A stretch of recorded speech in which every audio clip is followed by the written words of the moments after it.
Yep. Interesting times. I got you. All right. So your boy Boss is finna get into it. And we dealing with Boss Decodes, the biggest clues in Schottenheimer's first press conference. Because it's a lot of Cowboy Nation. Obviously, we trying to get our arms fully around this. And it's a lot of fans that's obviously down on Brian. And I'm not really here to speak to that. That's okay. I have no problems with people that struggle with faith in him or the Dallas Cowboys. I think they've given us plenty of reasons to have our doubts. So nobody has no problem with that. So, but what I'm gonna do, I'm gonna do what I do best. So one of the things that people know me for is really kind of breaking down the tea leaves and explaining what I'm seeing, what I'm hearing, and then, preparing us to organize, because that's really what it's about. I'm gonna tell you right now, we got some work to do. All of us, we wish we could sit back and just kind of let the professionals work, but we got some issues. We really do. I'm not gonna lie to you. So, like, some of the issues that I'm gonna be covering today, I want y'all to sit back. Some of the issues that I'm gonna be covering today is who is Brian, and I got the links in the description. I'll be talking about deference.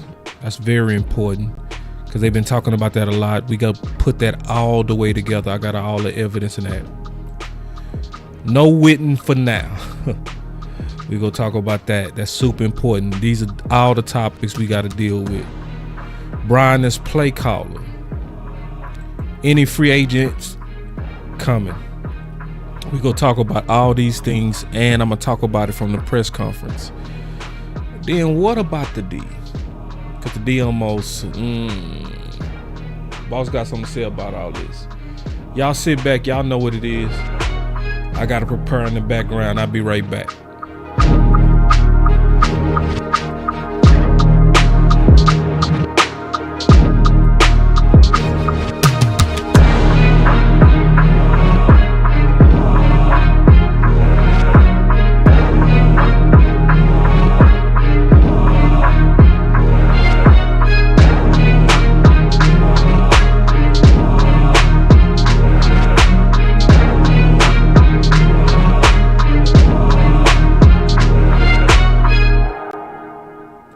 Come on. The biggest clues. Boss got you.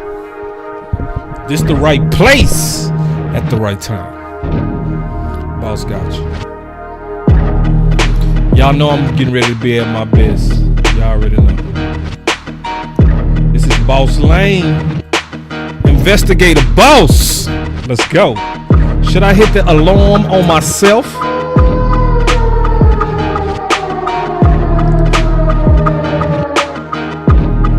Do you want answers? You want answers? Do you want answers, or do you want me to lie to you? Let me know. You want answers? You can't handle the truth. Let's go. I gotta get. I see y'all coming in the building, man. Y'all make sure y'all hit that like. Hit that like. We gotta talk a lot of football today. We got us a new coach. Clap it up. Come on now. We got a coach that fit. Come on. Detective Boss is in the house. Y'all already know. I ain't got no friends in this game. None. Huh? I ain't got no friends in this game. My only friend is the Dallas Cowboys. Let's go.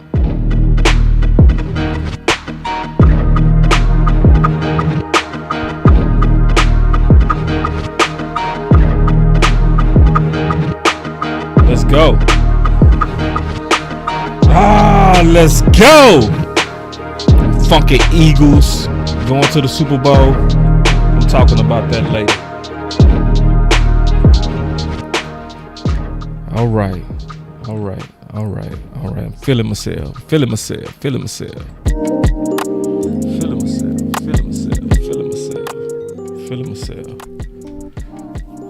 What's up, man? It's your boy, Boss Cowboy Sports, where your voice matter. So, the press conference went down today. So I'm gonna go in and get right into it. I ain't gonna waste no time on it. I got some stuff we gotta talk about. So I said the order that I was gonna take this in. We said, who is Brian? So let's get into it. One of the main things that I've been hearing, and legitly so, I want y'all to hear me out. I've been hearing a lot of people having a legitimate concern about Brian and being a yes man for Dak and making it comfortable for Dak. And that's important. And that's what got a lot of people kind of on the edge. They kind of like, damn, bro, we need somebody to challenge Dak, right? So as I'm, listening, I'm listening for the clues on that, right? So one of the first things that I picked up as I was listening to the press conference, y'all check this out. Tell me what you think. You've worked with Dak for the last 3 years. What do you feel like you can get out of him? What do you feel like he can get out of you as well? Iron sharpens iron, and Dak and I have an incredible relationship, just like I have an incredible relationship with all these guys. Dak and I know how to push each other's buttons. We know how to have hard conversations. I laugh because I think about in training camp last year, a ball got intercepted, and we kind of had a thing in place where it was like, if you throw an interception, you come out. And so I took Dak out, and he's like, what? Like, he pushed back. He's like, ah. Let me pause right there. And let me pause right there. See, what's important, and one of the things that I want to hear is, do you hold everybody accountable the same way? Or do you have different standards, right? Because in the drill, he was making it clear that it was a rule going on at that time that if you had an interception, you get pulled. So it didn't matter that Dak got paid. It didn't matter. It was that if you throw an interception, I'm pulling you. So remember, Law was talking about, he mentioned this on the final word. He was talking about that what made Brian stand out to him was something similar, where you saw him benching steel, pull steel, basically making it known that every one of you guys are accountable. So for the people that's concerned,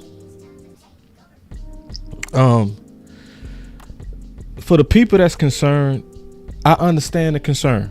It's legit, because you could have somebody like the nice parent, right? You could have a nice parent, but that's the ones that kids usually are run over on, and none of us want the players running over the coach. We want a coach that can basically keep the standards of what the standard's supposed to be. And so when I heard that flag, like, okay, that's important, that you not only holding the standard with steel, but you also holding the standard with Dak. Because Amp, he was telling me a story before. You got different types of kids, right? He was recalling about a time where he was trying to figure out which parent he wanted to live with. And he chose to go with his dad. He chose to go with his dad because he was like, as a young man, I'd rather be around my dad who's going to be tough on me. So I think some of us are making too big of a deal about Dak wanting him as the coach, because see, it was one thing that Zimmer said when he first took over. He said great players want to be held accountable. And so some of us, I think, it was kind of taking it that the fact that Dak wanted him, like, oh yeah, he want to just be comfortable. He just want everything easy. No, sometimes you like Amp. Sometimes you go with daddy because you know daddy go dig into your behind. And you know, as a young player, you know what you need. See, it was coaches I had like that would literally jack you up. Put hands on you. But we all knew them coaches really had our back, loved us, and wanted the best for us. We knew it. So, and we had an appetite for it. Like, it was like, man, you know, tough coaching actually makes me good. Somebody that's willing to sit me down for the standard is good. Cause see, we remember what Dak did. Remember when Dak was coming off that ankle for the first time? When they tried to pull him, what Dak do? In that all or nothing, what Dak do? He checked himself back in. Told him to get out. Was cussing. And then that's when he hurt his lat. Because that was when Mike McCarthy was watching that GPS and he was like, y'all watch Dak. He overworking, you know? But Dak would check himself back in there. And Schotty was like, get out. So that was important to me as I'm trying to determine and I'm watching who is Brian, right? Who is Brian as he talks? Who is Brian as people talk about him? That was Hard Knocks. Thank you, Chris. My bad. What did I say? All or nothing? My bad. Thank you, bro. Keep me tight, brother. Keep me tight. Appreciate it, Chris. 214. All right, let me keep going, man, because I got a lot of clips, bro. So then Schotty was described old school. Check it out. Schotty's very much aware. I've heard Schotty referred to as maybe old school with his offensive philosophy. Well, I'll tell you one thing. As these philosophies or as these offensive philosophies evolve. Notice he said evolve.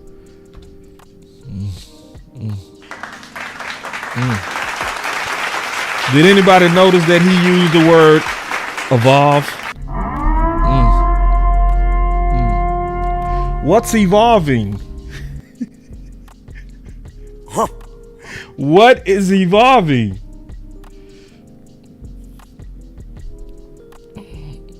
Yeah, he called him a risky hire over and over. So, but what's evolving? I want y'all to answer the question. What's evolving? I'm trying to see if y'all been paying attention. What is he talking about evolving? Huh? Are y'all paying attention? Or y'all tuned out? Hold on. Okay. Schotty has a good feel for not only the offensive philosophies where they are today, but where they're going to go. Damn, somebody been talking about that. Huh. See, y'all should already know if you've been really paying attention. The NFL already said yesterday and the day before that and the day before that the NFL has evolved into the run game. Listen to it again. As these philosophies or as these offensive philosophies evolve. Okay? Schotty has a good feel for not only the offensive philosophies where they are today, but where they're going to go. Yep. And see, remember I was saying it's a small window to take advantage of being able to run at these itty bitty linebackers. Remember I was saying that. Hopefully y'all listening to your boy, my boy Jake the Great with the $5, man. I appreciate you coming in with the love offering, my brother. My brother coming in blessing. Let me see what my boy say. He say, boss, I feel Schotty is going to be okay. He's looking for revenge for his late daddy. Ooh, wait.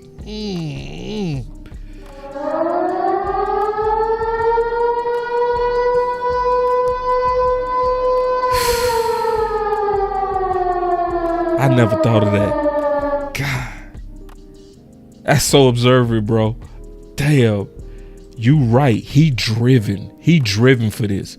That's a good observation, brother. And certainly where it has been. That's rare to come in here with this kind of energy. Jerry right on this. This kind of, I'm going to show them. And that's what he just said. I'ma show him. This is what he talking about. What you just talked about. I'ma show him. He looking for revenge. See, I didn't put that together because that I'ma show him. I ain't quite get that into this super chat. I didn't get it. Now I get it. That makes sense. That he looking at this almost like a sense of destiny. These are just, to me, good signs. Are we saying this automatically means home run? No, but it's kind of like, what are the core traits that you're seeing? That's rare to combine those two things. All right, so then I'm gonna keep it going just because it's about who is Brian. That's what I'm trying to see. Who is this guy? Hey guys, Patrick Walker, DallasCowboys.com. 2 questions. The first I'll lead to Shotty, kind of circling back to what Jerry and Steven both said as far as freshening things up, looking for a change. From a head coach perspective, that's going to key in on the offense. Generally speaking, how do you look to move forward as far as modernizing the offense? You talk about solving for the quarterback. What does that look like under a Schottenheimer era? So first of all, clap it up for no C, damn it. OC came in there. So let me tell you how No C came in there today. Let me show you how No C came in there today.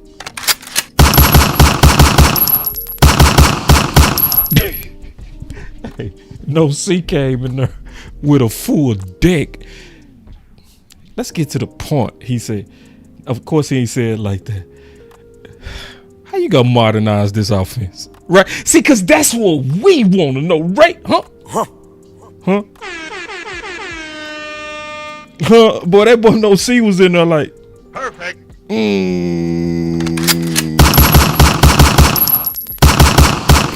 No C came in there with banging on them balls. Yeah, again, I go back to my days with Pete. I think if you go back and you look at some of the things we did in Seattle, obviously the starting point for me would be things that our players do well. You're always going to start with that.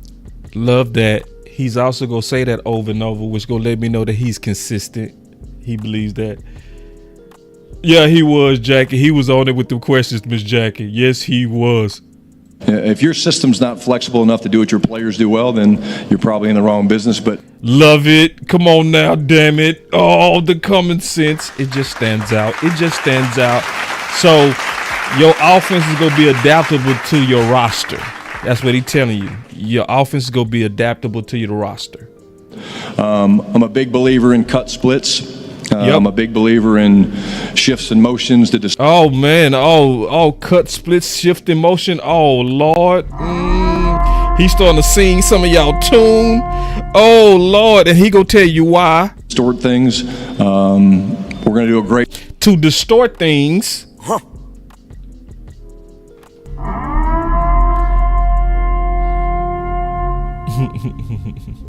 Perfect. Yeah, man. Job of marrying our runs and our passes, and that's called stacking. So when you have your runs looking just like your passes, what you're doing is you creating a stack. You're creating plays to where they stack on top of each other. They look identical. So getting a feel. That's why I said this is about who is Brian. It's about getting a feel for who he is. I began to learn who Mike McCarthy was based on what he said and how he started lying. And then I started getting a feel for who Kellen Moore was by what he said. And the same thing you can do for Brian. They really kind of tell you if you really listen. Make those look the same. I'm proud to say that 2 different times in my career as a coordinator, we led the league in rushing. And they go hand in hand. The running game and the action passing game go hand in hand. And you see how he leads off with leading the league in rushing. And he said, and I'm proud to say that.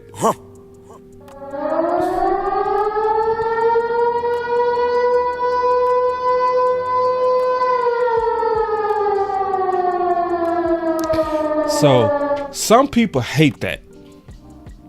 And see, that's what Jerry was talking about when he said some people called his stuff old. That's where R2P2 come from. Run, pass, punt. It's a lot of people that really believe, even looking at the modern success of the running game. Like, let me ask y'all a question. What did Kansas City do when they needed them last 2 first downs? What did they do? Tell me. I'm trying to see, did y'all pay attention? I'm trying to see, did y'all pay attention who they used on their last 2 first downs that they needed to secure the game? Who did they target?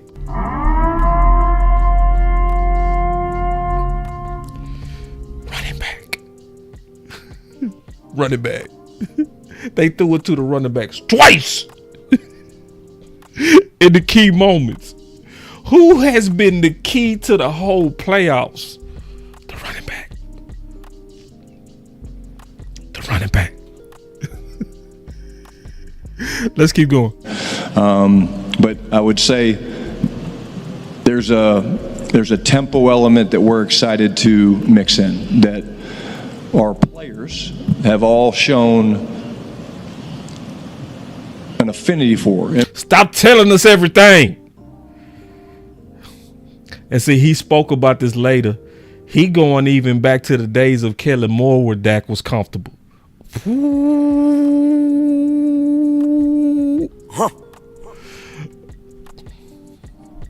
I'm starting to see, man. Yep, they went. Yes, P-Ron in the clutch, right? In the clutch. See, that's what I'm telling y'all. We got the smartest fans, bro. I swear we do. I swear the Dallas Cowboy fans are the best. Yep, they was going that P-Ron. Yep. At the end. Yeah. And then hold on real quick. We got another super chat from my boy Chad. Chad say, let me see what my boy Chad say. He say, the Bills had a whole TD drive running the ball.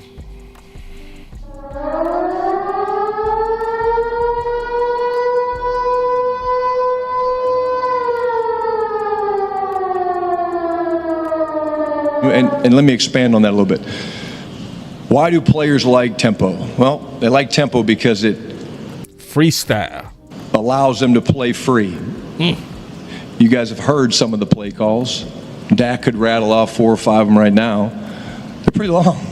So when you go fast and you're playing on the ball, these guys, it's a little bit more like pickup basketball, you know. And say, man, I think Shotty got some ideas in him, bro. See, I think Shotty been sitting back.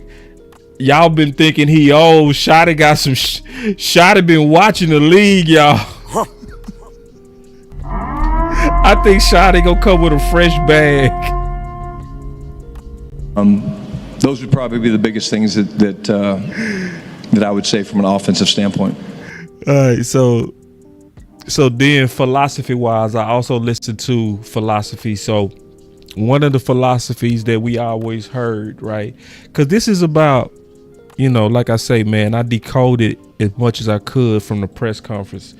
And what I always want to do when y'all come to my channel is I want to try to condense this stuff. You can listen to the whole hour and a half press conference, or you can come in here and I'm going to cut it up and where we go get to the high points and you can really kind of see and organize it and put it together.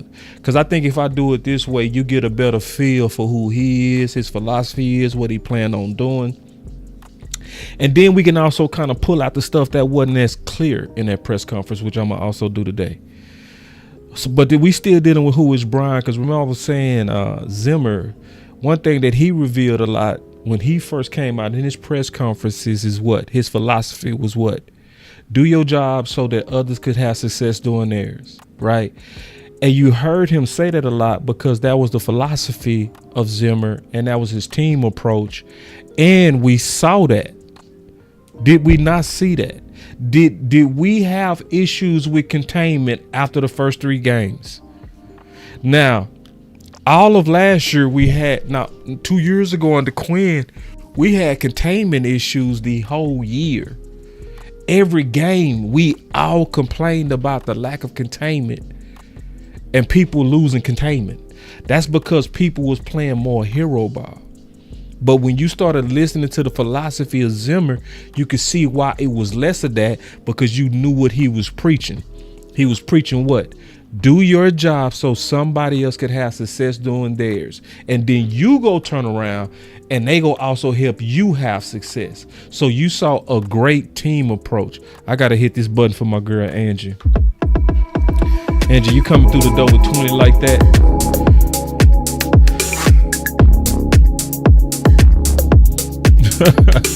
Angie coming through with 20. She dropped on you, boy. Made me change the whole vibe. Appreciate you, and I appreciate your words. Look what Miss Oak Cliff said. Miss Oak Cliff, thank you so much, man. From my hometown, got the spirit of Oak Cliff. She said, "Boss, I had to give you an offering on behalf of the whole chat. We F with you heavy, and I know you do, and I appreciate it. And you one of the main reasons I can't wait till we start having these events in Dallas." Cause we go all kick it. I gotta see y'all, and I want to make this like a all the time thing, especially during the season. But y'all go like the next parts that I'm getting ready to talk about. All right, appreciate that, man. I really do appreciate you, Angie. But so that was why getting a feel for the philosophy is so important. So important, cause now when I'm listening to you and I'm throwing it at y'all go hear it and you gonna know, okay, that's his philosophy. So one of the things I was trying to get a feel for, kind of like what's his governing philosophies. This is one to me. The Dallas Cowboys will be driven by a competitive spirit and a love for one another. So it's kind of like, what's his vision? What does he want to see? And it's kind of like, what's gonna be his mantra as he lead the men? So this is stuff that came from him going around the league and being around so many men. He was able to kind of develop his own thing, because this is all going under the question, who is Brian? So what I'm trying to do is decode this for y'all. I'm trying to say, this is what I think he's trying to bring to us. We ain't got to listen to the whole hour. We go condense it. So another thing. Relationships that are built on trust, respect, connection. I'm really good with X's and O's, but I'm great with people. I like that. I hope he really live up to that. Let me rewind that. I'm really good with X's and O's, but I'm great with people. Man, if he live up to that, man, listen. If he live up to that, where you get these men where they playing for you because of the type of man that you are, that's a whole nother level that you pull out. I used to, listen, I was very observant when I was playing football for the University of Houston. And I started noticing something. I noticed that we always had our best practices. I'm talking about like fire practices. I'm talking about us getting interceptions, taking it to the house, big hits, you know what I'm saying? Stuff like that. We had our best practices like that when our coaches used to talk to us like men. This is what I mean by that. I remember one time, Coach Hen, even thinking about this almost brought tears to my eyes. I swear to God, thinking about Coach Hen. Because he started talking to us one day about our grades.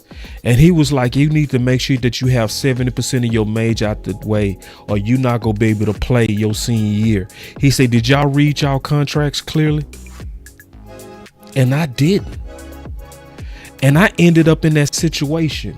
And my coach was warning us about how if we don't look at that paperwork, we'll get burned. And we didn't watch no film that day. He just talked to us. Coach Donnie Henderson just talked to us about life.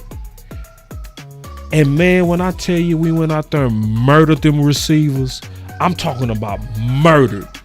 Because, and I started noticing, I say, boy, we turn up when coach don't talk about practice. Because y'all should know I'm very observant. I've always been like that, though. I've always been very observant. And I was like, every time he talked to us about life, we go out there and just smack boys.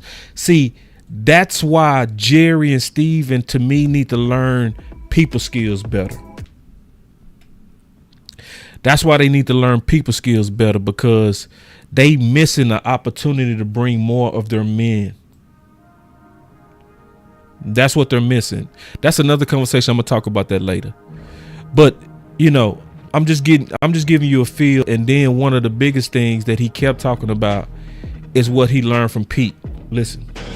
Pete Carroll challenged me in a number of ways. He challenged me to continue to be authentic, to continue to dive into the relationships that matter, which is your coaches, your players, ownership. He challenged me offensively, to be honest with you. He challenged me with, hey, what do you think about this scheme? What do you think about that scheme? You know, and see, he further elaborated with that in further interviews. And I'm gonna talk about Zim as DC. I'm gonna talk about that. My boy say, with Zimmer State as DC. I'm gonna talk about that. But one of the things with Brian Schottenheimer that Pete made him really focus and lock in on was McVay and Shanahan. And then he talked about, and I'm gonna play that, where he said, make it yours. See, I'm having a feeling. That's what I'm telling you what my gut instincts is telling me. My gut instincts is telling me he been studying these other offenses for quite some time. I think he's been preparing for his opportunity on whatever opportunity that might be. That's what I'm smelling. McVay Shanahan style was taking off, and in Seattle we were competing against, Sean and Kyle, and so he was pressing me. So I just really Pete was pressing him to study others, cause see, he came and he had Marty ball. That's what he knew, and he was like, "No, let's expand you." That's who I'm seeing Brian is. I see Brian as expanded. He's expanded. See, I think we've been getting him wrong. Those of us talking about we getting ready to have Marty ball and we finna have power and inside zone. Yeah, it's gonna lead with the run. It's gonna have a physicality component to it. But I think he gonna have some elements of surprise that's gonna shock some teams, especially the first 5 games. I feel like things changed for me when I went with Pete. Learned a ton from my dad and all the coaches, Mike and Steve Spurrier, all those guys. But Pete Carroll had a huge impact on me, and it probably sharpened my edge and sharpened my view on what I want this opportunity to look like. And ooh, see that with bossing people. That with bossing people. He got a fresh vision. I'm telling you. I'm sensing it. I'm listening. I'm like, he was like, Pete pushing me out there to learn these other offenses. It gave me a vision of what this moment could be. Ooh. And Angie, no, they did not offer Zimmer. I'm going to talk about that. They did not offer Zimmer head coaching. They didn't interview him. I'm going to say that's where they dropped the ball. That they dropped the ball. And I'm gonna talk about that when I talk about the D. Let me get to this real quick. That was a big change for me, and one that I'm excited about moving forward. So the big thing that I want to get y'all ready for, it's crazy, Angie, is that word difference. Right? Because when Jerry said difference, it sounded like difference, right? So if you listen to his if you listen to it too fast, you won't understand that he said difference. And so difference is a respect and esteem due a superior or an elder. That's difference, right? So this kind of concerned me. All right, so I was listening to this clip, and I'm gonna play this clip, So it was kind of weird to me that biting your lip, I misspelled lip, from leaders was considered a positive by Jerry. Jerry quoted Brian had deference, okay? Respect and esteem due to a superior or an elder. It was almost like Jerry was saying that he liked how Brian stood down to authority. So let's kind of talk through that. I'm gonna even turn off this music for a second because I really want y'all to hear this, because this, y'all let me know if I'm tripping. I've sat in handfuls of meetings with Schott. I've listened, I've watched him have deference to his head coach. I've watched him have deference to experience guys like Zimmer, guys Lou's got around. So he basically saying I saw him having respect and esteem due to a superior. I watched him have deference. Watched him bite his lip sometime when he didn't necessarily agree. Bite his lip. With that direction, but he bit his lip as his daddy would have told him to bite your lip. Damn. Why is that exciting to you, Jerry? Can somebody explain that to me? Why is your coach biting his lip important to you? Why is that trait standing out to you? Oh, hell no. Have deference to the head coach. I've watched him exercise those things. His daddy would have wanted him to do that.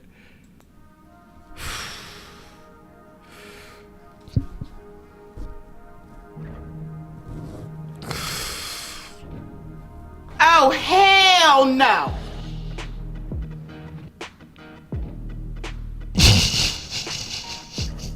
I watched him have deference.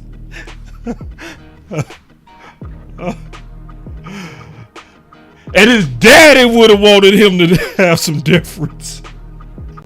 Man, don't you bringing up my dead daddy for deference? Now I might have trust. Jackie. Jackie, listen, it's no way. Listen, Jackie, it is no way to not notice that. Pushover alert. See, we gotta keep our eyes open. Jackie, he gonna need us. He gonna need us. We can't leave Schott out there by himself because the owner over there liking that difference on him.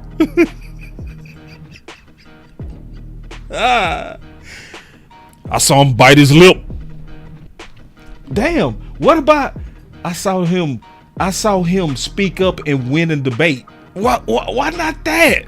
Why I saw him really sell Mike McCarthy and Zim on some ideas, and I saw them really come around to his point of view.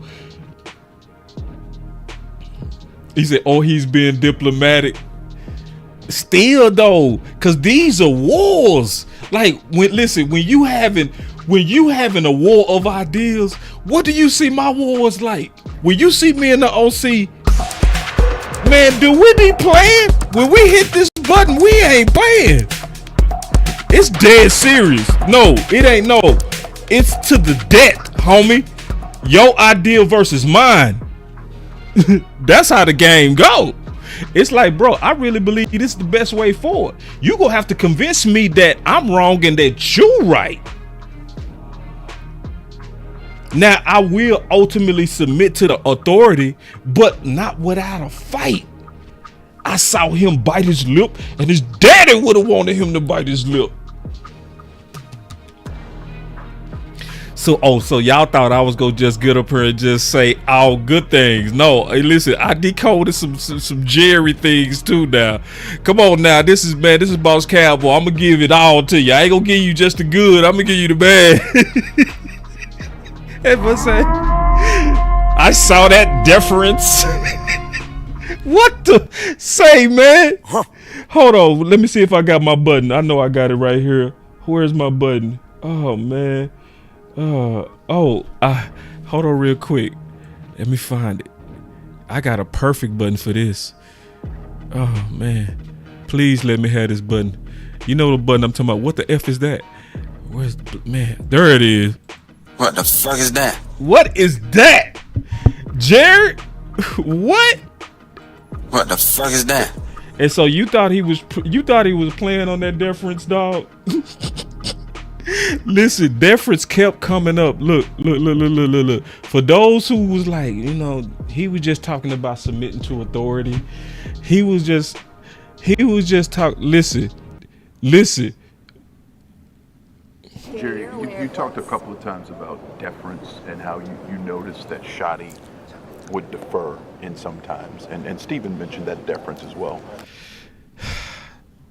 Listen to this question. I turned off the music so y'all can listen to this. Listen.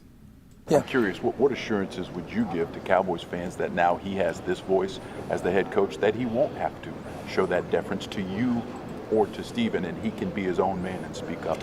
Well, first of all, I've been around a lot of my life when I took the best and used it for the benefit of your success. So I have done that. I've done it both ways. And I've said no, and I've said yes. Oh, hell no! That's all you gotta hear right there, y'all. Schotty gonna need our help. Listen, y'all. Do you want me to lie to you or tell the truth? I turned off the music so that you could hear this loud and clear. Did y'all hear what I just heard? Did y'all just hear that Schotty is gonna get vetoed? Did y'all just hear what And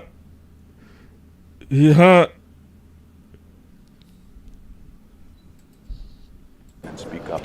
Well, first of all, I've been around a lot of my life when I took the best and used it for the benefit of your success. So I have done that. I've done it both ways. And I've said no, and I've said yes. And that's what I'm motivated. I've got a lot at stake. What? Now he asked him about him having his own voice where he don't have to check with y'all, and he said the fans want to know, and he started talking about him being ready. He said that. Got a genuine interest in the happiness of our fans. I think we all acknowledge that I do. What you talking about you for? Oh, that I have it. I have a keen interest in having the kind of success that we're specifically talking about, and that's. Oh my God, Coach Jerry. Coach Jerry is telling you, oh, y'all thought it was not Coach Jerry? You thought I was gonna stop my weekly meetings with the coaches? Huh?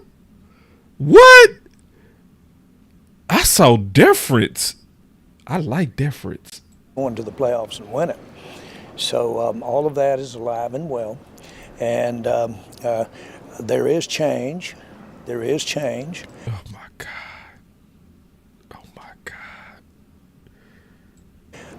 But Mike did some good things, but there'll be some changes in all there. Oh, so did Jane. She brought up difference. Listen, y'all. Boss got you. I told you I decoded this stuff, man. Listen, you come to the right place when you come to Boss Cowboy Sports. I got you, bro. I listen. I uncover all. Listen, I uncover the stones. I'm gonna look under the rocks. Trust me. Testament, great lesson to never give up on your dreams. I could talk to you a lot about that, but what the fans want to hear is what this offense is going to look like. When we looked at the offense last year, we heard a little bit from Jerry and Steven talking about deference. If you didn't have as much deference, what would you have wanted to see more of from that offense last year and moving forward? If you didn't have so much deference, if you could have it your way, what would you want to see? What would you want to see that you didn't see with Mike McCarthy? Well, I think my focus is going to be on moving forward. Again, like I said, Mike is one of my Smart answer by him, because he not burning no bridge with Mike, because you never know. You might end up needing to cross that bridge you burned. best friends. He's a championship coach. Incredible success here. Incredible off. Hold on real quick. Thank you. See, this is the response I wanted right here. You heard the message. Clap it up for Kamani. Clap it up for Kamani. You heard the message. I said, Scotty, I said he gonna need us, man. Shotty is gonna need us. He gonna need us. Yeah, Em, tell me how you see it. Tell me how you see it. I'm curious, because you might be able to enlighten me. That's why I say I'm open. If I'm tripping, y'all let me know if I'm tripping.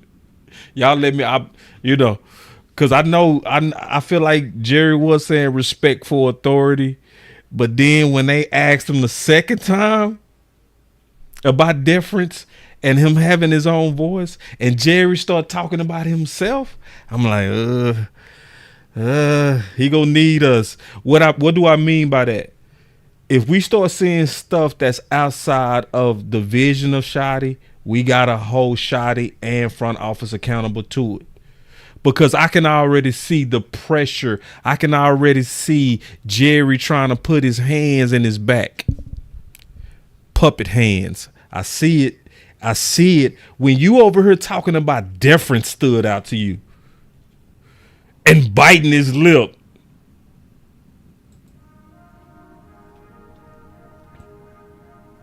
Let me turn back off this music, because this different stuff is probably some of the most important stuff I'm talking about. Let me keep going. Offensive mind. Did we see everything eye to eye? No. And that's part of coaching, and that's part of relationships. And I won't see eye to eye with the staff all the time. But again, I spoke a little bit of. Notice he said I won't see eye to eye with the staff all the time. He say front office. So you go fight down. You ain't go fight up. Am I tripping? You go fight down. You not go fight up. You said you go have. You ain't say you cause we need you to fight up sometime, brother. Brian, we gonna need you to fight up. It ain't gonna always be fighting staff. You gonna have to fight Jerry and Steven. See, that's where Zim and Mike McCarthy, they knew how to fight as former head coaches. Bo, shut up, boss. Bo, shut up. I was like, bruh, this is why I wanted an old coach, somebody who know how to work the media. I've been saying that because I'm already listening. I'm decoding what you're saying, and I'm not crazy. I'm not crazy. My exposure in Seattle, the Pete Carroll pushing me and asking me to, hey, look at some of the things that they're doing. I'm not a Sean McVay guy. I'm not a Kyle Shanahan guy. I was a Brian Schottenheimer guy. But I was open to learning. I was open to looking at different things. And Pete presented it so clear to me, Jane, in terms of the problems that some of the things that those teams were doing that was created for the defense. And so we started looking at it, but what was so cool about Pete, he said, hey, just look at some of the things they're doing and don't rinse and repeat. Make them ours. Make them fit. And so really during COVID, we all had a lot of free time, just hours, just looking at things, comparing things. And so, again, a credit to Pete and him challenging me. I mean, we were a playoff winning team. Yeah, I'm going to get off of that because I already went through that. So, once again, I'm hearing a coach who has the proper vision, who's saying all the right things, but guess what we looking at again? Am I tripping? Am I tripping?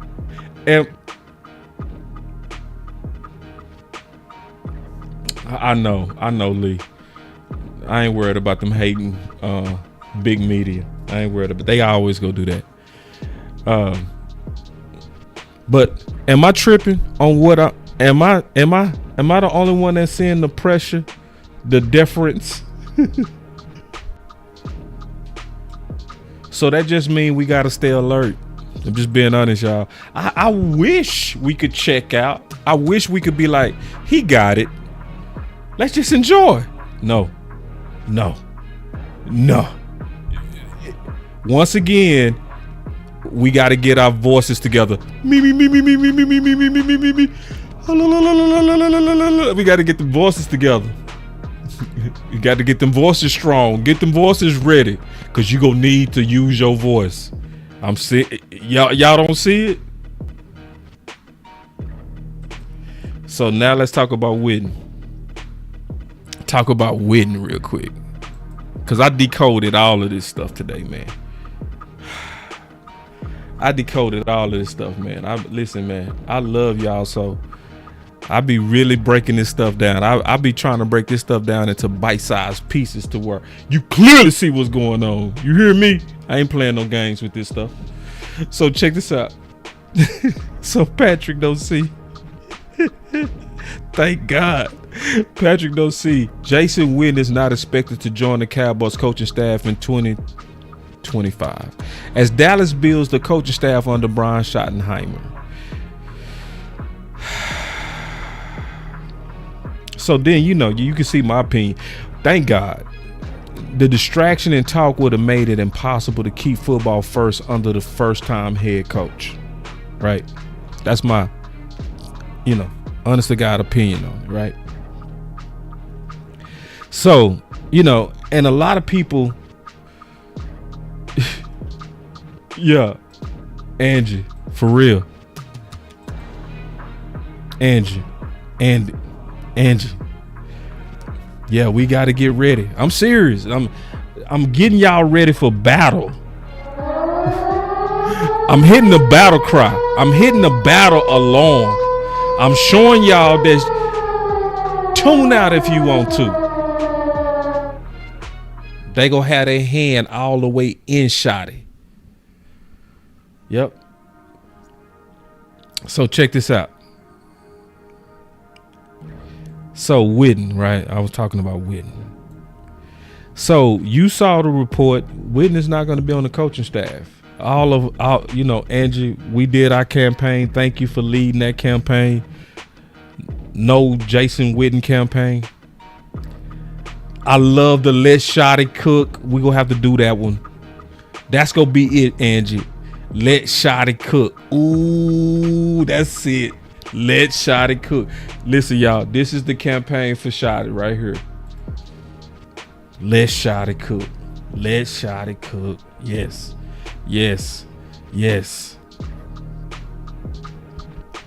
So,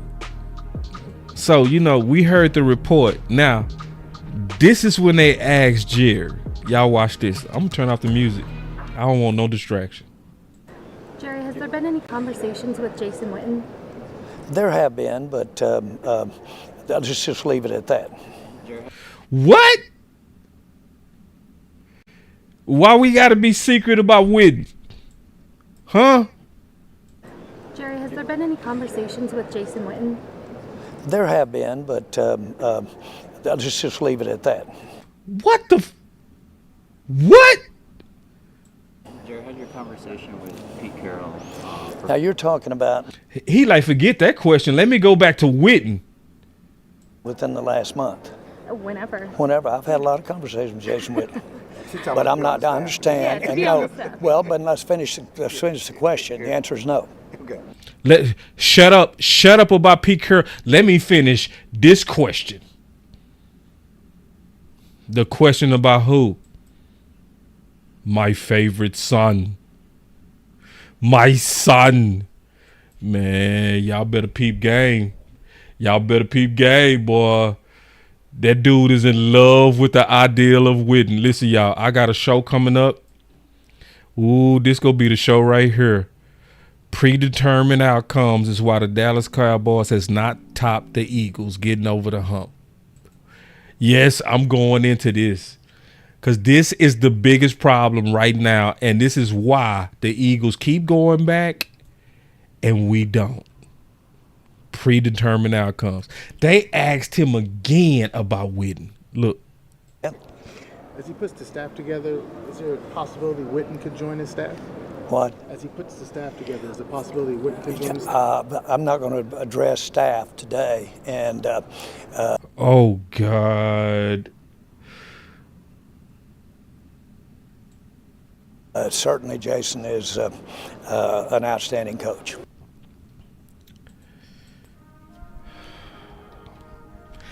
Let me just ask y'all a question. Why would you ever want Witten on this team when you see Jerry acting like that? When you can clearly tell that Witten is wanting his predetermined pet cat. Why would you even ever want? Do you know how big of a distraction that's going to be? I don't care if Witten is in quality control. Anytime it will be a downturn, it will be somebody saying, boy, but when Witten is the coach, if you really care about your Dallas Cowboys and continuity and a lack of distraction, you should never want Witten. I'm going to be honest with y'all. And see, Witten is that one that, how dare you speak about that? He's legendary. He is as a player. But you don't know what Witten is as a coach. Like, it's insulting for you to be literally out of high school, but compared to Dan Campbell, a man who literally paid his dues. I'm going to put on the phones. Amp, I'm going to put on the phones. And then, so, like, you know, Angie, we'll see this report, right? And we'll be like, whoo, it's over. The war is over. Whoo. Witten is not on the staff. Now, do you really believe, after watching how Jerry is and how he's avoiding basic questions about Witten, do you really feel like he gave up on that? Oh, hell no. And football is absolute. Listen, Mike McCarthy allegedly got up and walked off on you for this, and you still ain't got it. This is what killed your interview with Mike McCarthy, bringing up your predetermined outcome that you want to see. And so now you know better. You done got a little bit smarter. Now when they bring up Witten, you don't just come out like you did. But it's obviously you ain't gave up. Anybody that really care about the, like, cause see, Jerry and them want to do it their way. Eberflus is one of his guys. Kelly Moore was one of his guys, and Witten is one of his guys. Anybody that's one of your guys, I don't want them.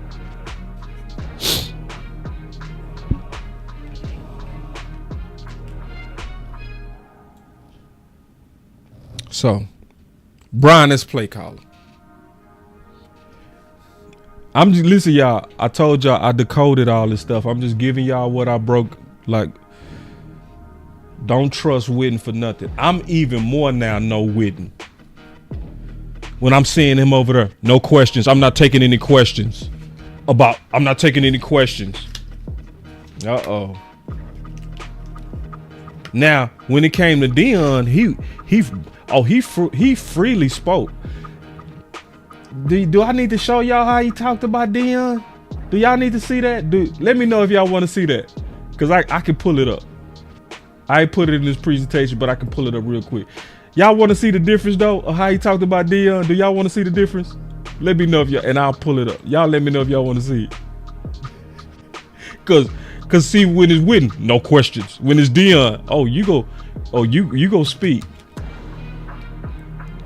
Y'all, if y'all let me know y'all want to see that Dion, I'll pop it in there real quick. Let me see. I'm gonna give y'all about 10 seconds. Hold on real quick. I'm waiting on y'all answer. I knew y'all want to see it, man. Alright, so let me pull it real quick. Hold on real quick, let me find it.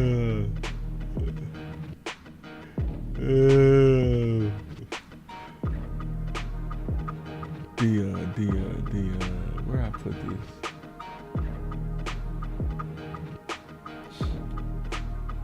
Hold on, y'all give me 1 second. Here it is. I got you. Now look at look at the difference when it's Dion. For instance, Dion. You think I need to interview Dion to know what we are there and what have you? So, but you sure talking freely when it come to Dion, ain't you? Boy, when it come to Dion, oh yeah, Dion, you really think I needed to interview Dion to really know, huh? You really? Oh, you just letting it all hang out on Dion, huh? For instance, Dion. You think I need to interview Dion to know what we are there and what have you? So, my point is that the facts are this is a process that had the benefit of a lot of time spent with a lot of different coaches. I spent a lot of time talking to coaches that have coached here before. During this. Can you talk about the conversation with Dion? What was that about? Was this a filling out process, or was that a serious coaching conversation? Just a conversation about the team and about. Just a conversation about the team. Of course, we talk about coaching. It was a conversation about the team. Boy, y'all better listen. About where he is and where he is and surely not coaching. But his boys. I talked about his sons. Hey, how's your sons doing? Hey. Oh, shit. You thought I was talking about him being our coach? Are you kidding me? Wait. You thought he would be our coach?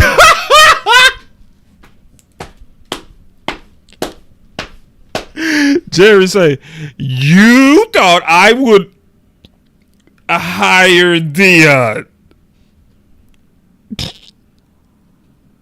Conversation with his boys. That type of conversation. It was that type of conversation.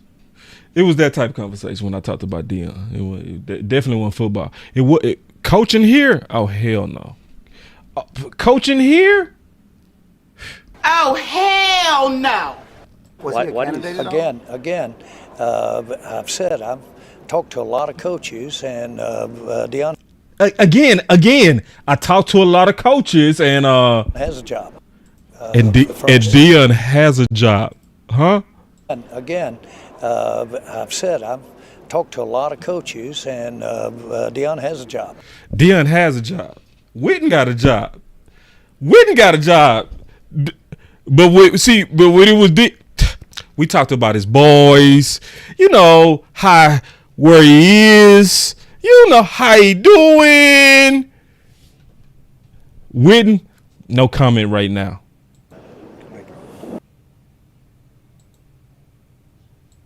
Jerry, has there been any conversations with Jason Witten? There have been, but I'll just leave it at that.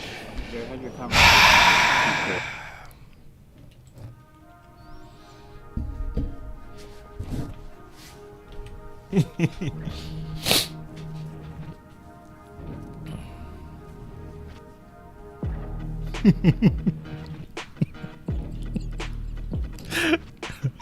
All right, let me keep going, man. So Brian is play caller. Listen, I told you I decoded this stuff, man. I'm just giving to you what I decoded. All right, so let's go through Brian is play caller. This get a little bit interesting too. Listen to this. Let me say this. We wanted Brian to call the plays. We cherish his relationship with our players. We want him to call the plays. As my mind and our mind would drift around to alternatives, I believe he doesn't have to speak for this, but I believe if he doesn't call the plays, he probably not with the. Hold on. He doesn't have to speak to that, and he probably might not with the Cowboys. Hold on. On two alternatives. Listen. I believe he doesn't have to speak for this, but I believe if he doesn't call the plays, he probably not with the Cowboys.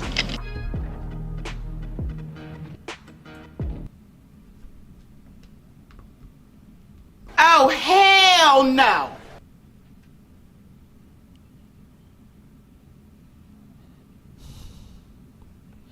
How is Brian Schottenheimer gonna have respect with his men when you publicly undress him like that in his first press conference? How is he gonna be able to see? Then y'all gonna come in here and say, we need a coach that's gonna instill discipline. How can anybody have discipline when your owner doing this out the gate? How are the men gonna respect him? He did unsully him. He cut him right then. Cut his nuts. He did. He doesn't have to speak to that, and he probably might not know himself, really. I'm not anyway talking down. Yeah, you are. But I know one thing, one of us, I think Jerry, see, when you gotta say stuff about that if we've kind of gotten over in this area of potential head coaching with Brian. See, when you got to say stuff like that, you know you went too far. I'm not in any way talking down. When you got to say stuff like that, you already know it came out bad.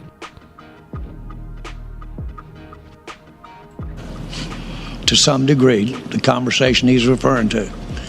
And Jerry said, you know something, if we went that way, as much as we've gone down the path, there'd be some heartbreak here. There'd be some knock the slats out from under. I'm just giving you an idea of how the process was going as we were looking at alternatives of other people that might be coaching the Dallas Cowboys, and Brian calling the plays.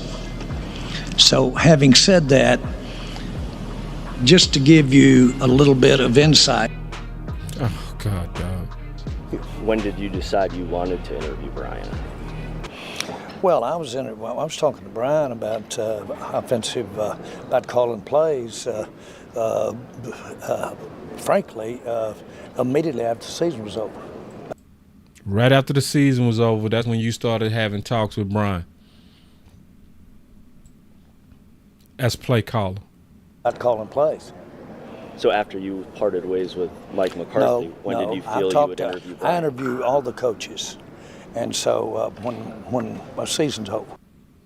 So right when the season over, and remember that's when we go take our time to talk with Mike McCarthy, but you was talking to Brian about play calling. Which he should have been, to be honest. Because I said he should have been doing that too. He should have been. When things ended with Mike, how soon were you thinking about Schottenheimer, or did it was he at the top of the list when you said, okay, we're done with Mike, let's talk to Schotty? How did that occur? Let's put it like this. I was thinking about Schottenheimer all the time. I was talking with Mike as to our offense. And I can believe that because I was too. Have what we did on offense. It was all the time. And as we evolved, as you got more, I did get more investigating, more looking into the idea of him being head coach. Some wee woo in there. Oh, you see this guy? See this guy? Number one bullshit guy. He do the wee woo, wee woo. I ain't got time to break them down, but it's some definite wee woo in there. I'm gonna move on because I don't want to get into that. I want to kind of stick to the football stuff. But you know, Brian's play call is more so to take advantage of him fitting the modern NFL.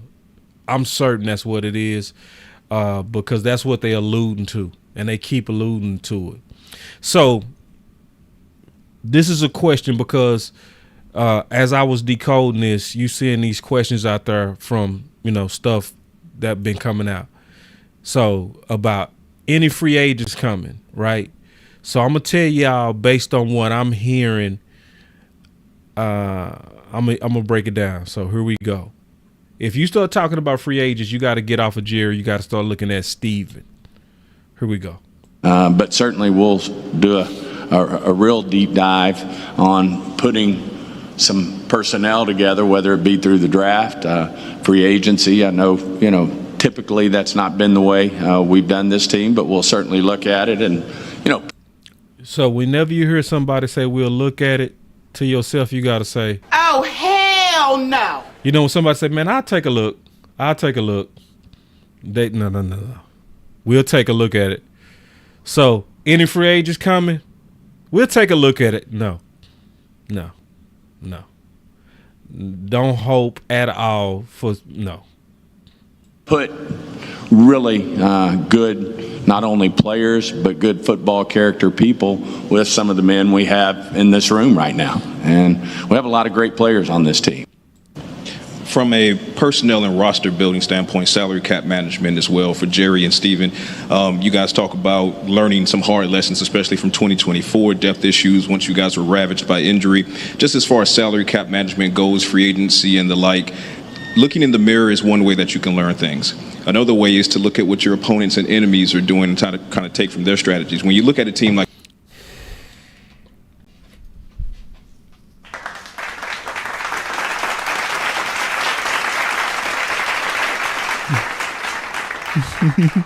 MC, I tell you that all the time. I don't do you like that, Al. I don't do you like that. First of all, I got to clap it for no seed. Boy, I could tell no seed practice the hell out these questions, man, because these questions are concise. He talking with his hands. Man, I mean, that boy Patrick No CK ready for this first press. Y'all heard me? That boy, listen, that boy No C came up in this thing to show out. From a personnel and roster building standpoint, salary cap management as well for Jerry and Steven, you guys talk about learning some hard lessons, especially from 2024, depth issues once you guys were ravaged by injury. Just as far as salary cap management goes, free agency and the like, looking in the mirror is one way that you can learn things. Another way is to look at what your opponents and enemies are doing and try to kind of take from their strategies. When you look at a team like the Eagles, for example, do you feel there's anything that you guys can kind of take from their strategies, seeing as they handle free agency a certain way and they're back in the Super Bowl this year, that kind of could work for the Cowboys going forward? No C came in that motherfucker. Hold on, boy. Say, man, OC got the questions of the day, y'all. Listen. The questions of the day go to no C. Yeah, I think you certainly look at that. I think you look at your competitors in your conference, what it's going to take to have success, whether that's a 49er team or whether that's an Eagle team. Obviously, the 49ers, had the injury bug situation. And, in this salary cap era, if that injury bug hits you hard enough, it can be difficult to overcome. And but at the same time, that's the goal, is to really do a good job with your draft, college free agency. That should be where your strong depth is. Obviously, this year we were counting on playing those guys right away, and they had to jump right in. And as the injuries came, more and more had to jump in. And but I think the bigger thing here is just where can we, which has been our goal in the past, where can we, in free agency, take care of some core needs. That boy been messing up with them quotes. He need to stay away from them quotes, man. You get in trouble with them quotes, man. You get in trouble. It's been 30 years. Just PR people talk to Steve. Tell him to no more quotes.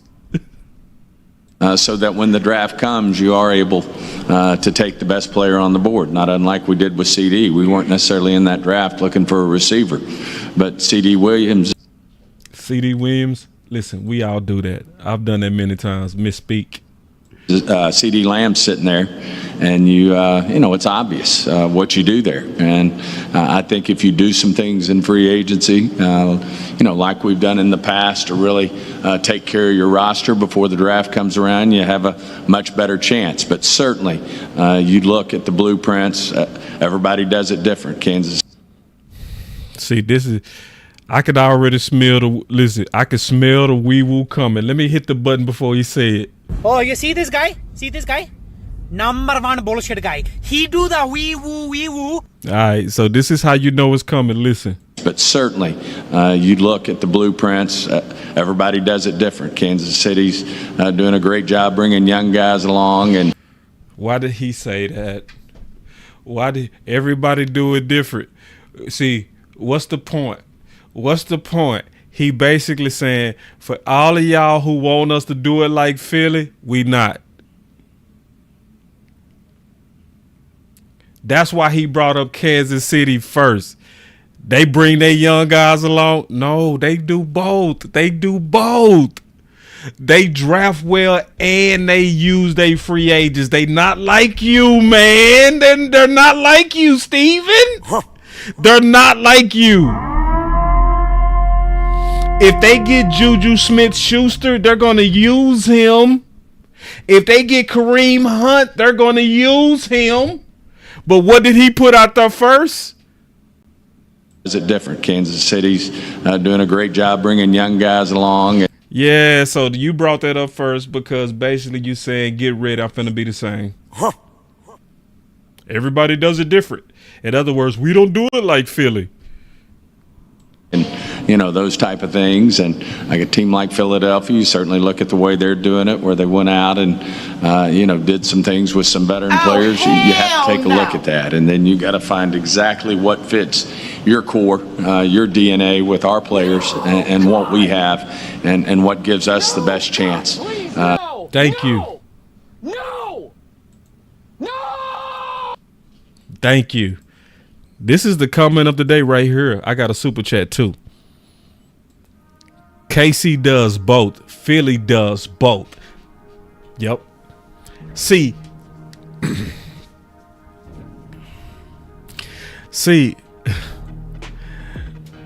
that's why I'm doing this show Wednesday, bro. These predetermined outcomes. That's what's getting us.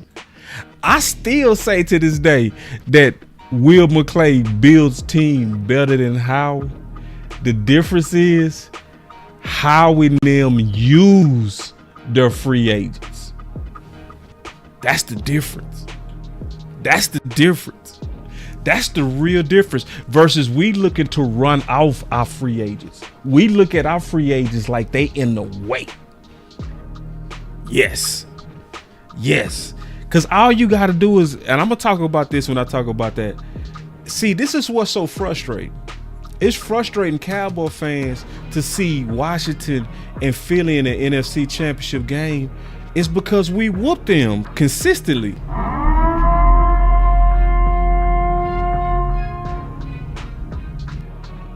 Don't forget that your B team beat Washington.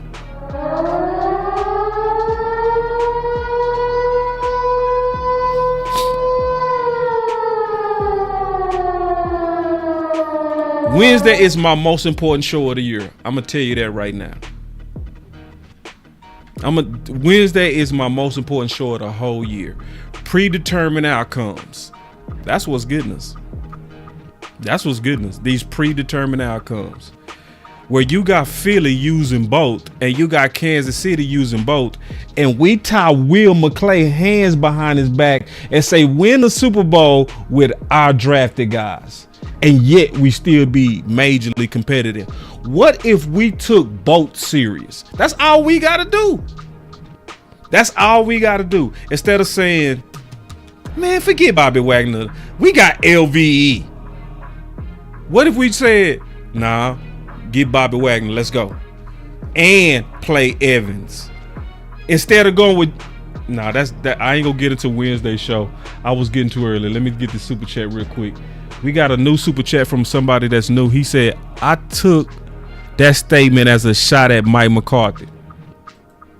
He basically saying he's a better play caller than Mike McCarthy. McCarthy was overriding him. He was saying that too. He was saying that too. Yeah, I agree with that. That's a good super chat, big dog. But nah, that Wednesday show gonna be fire, bro. I think Wednesday show is gonna trip y'all out. So this is what we gotta know. This is what we gotta know. We gotta know that we matter. Okay. We gotta know that we matter. And we gotta be willing to do something about it. So let me show y'all this real quick. Right? Listen first. Let me turn off. This is important. This is important. Listen to this. Listen. I'm turn off the music. Listen. You know, we're not naive. I know our fans. You know, they're not going to believe, and there's going to be pressure until we get the job done. What'd he say? It's going to be what? Until we get the job done. And there's going to be pressure until we get the job done.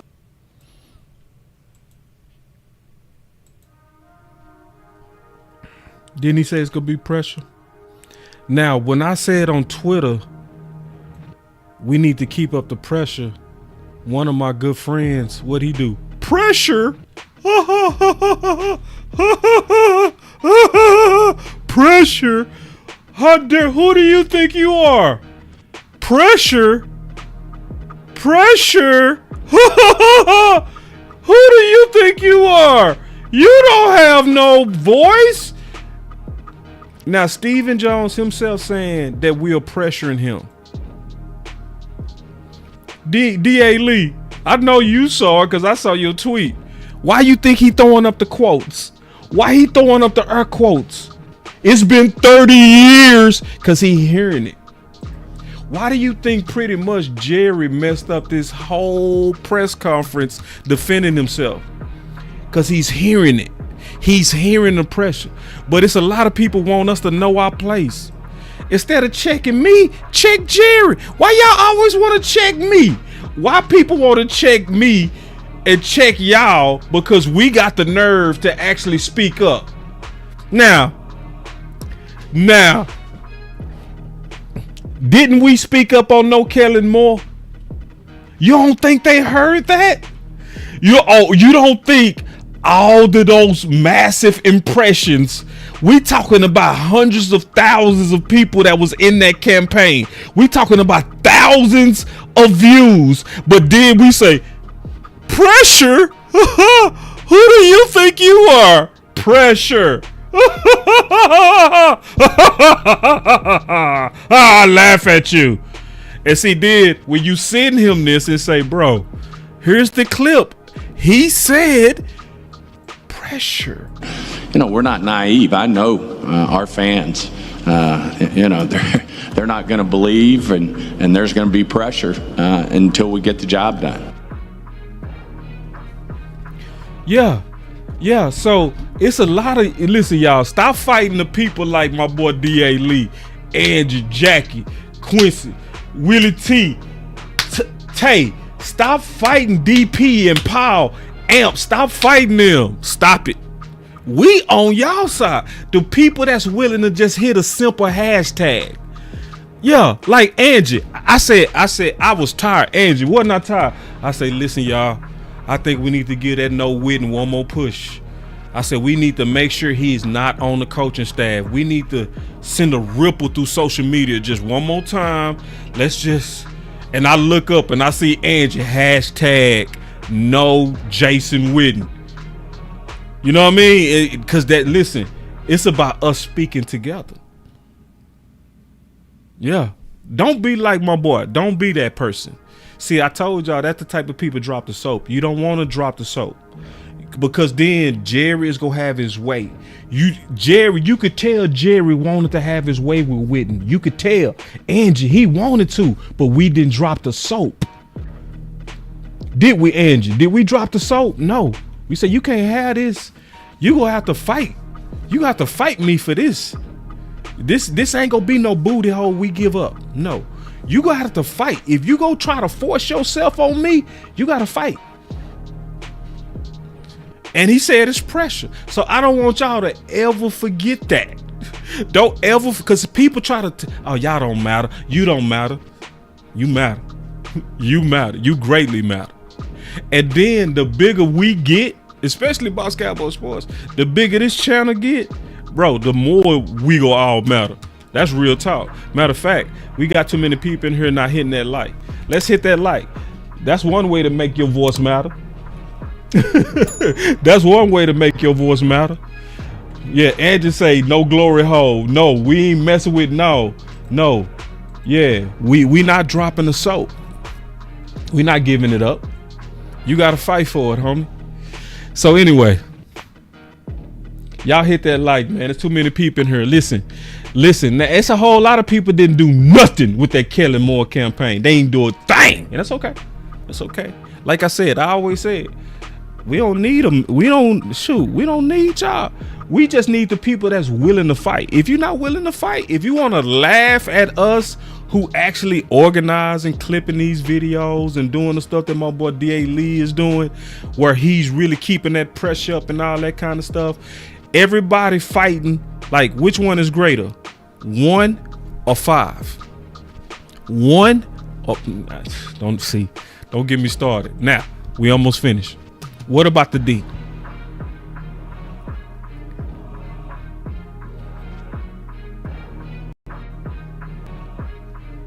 What about the D? Listen to this. This is important. Certainly every team, when they're looking for a coach out there, is looking, what's in the best interest of the quarterback. Certainly that played a role here.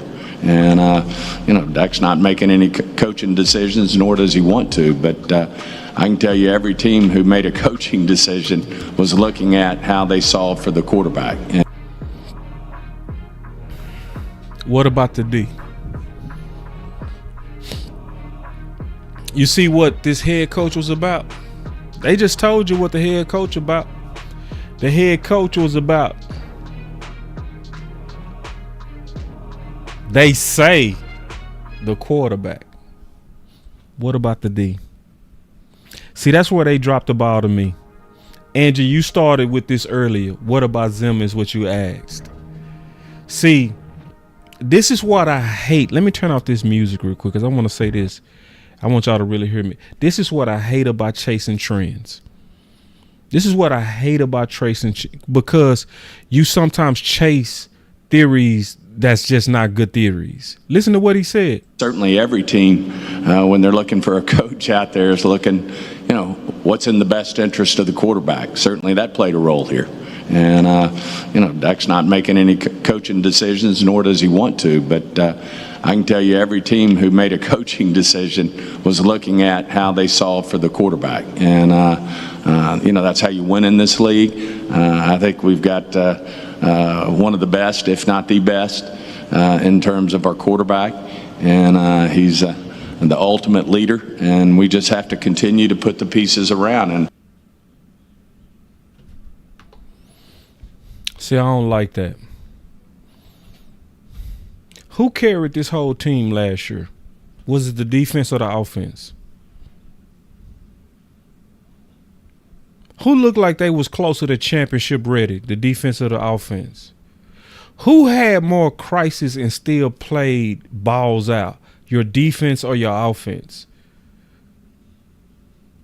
Defense had way more crisis. They lost Diggs. They lost Bland. They lost Sam Williams. They lost Nealon.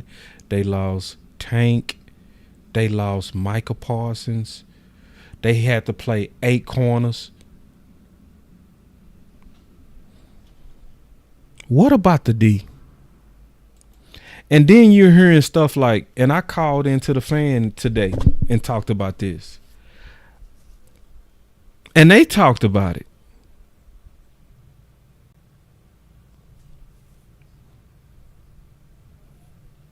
You're not just losing Zim. You potentially losing Zim, Paul Gunter, Kevin, Greg Ellis.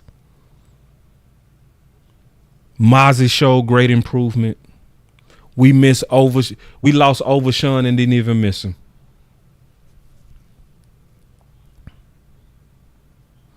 And then Brian Broaddus, when he was doing that show with Vach, said that he talked to Zimmer and said Zimmer just wanted to be considered for head coach.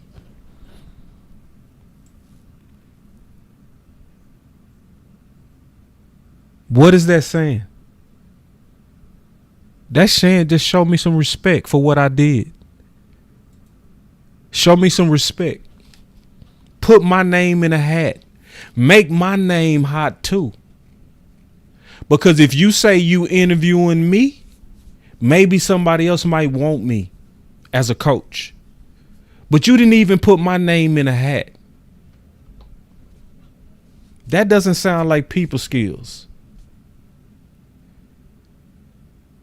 Because if you could have kept Zimmer, because see, when you wanted Dan Quinn, what did they do when they wanted Dan Quinn? What did they do? Tell me. What did they do?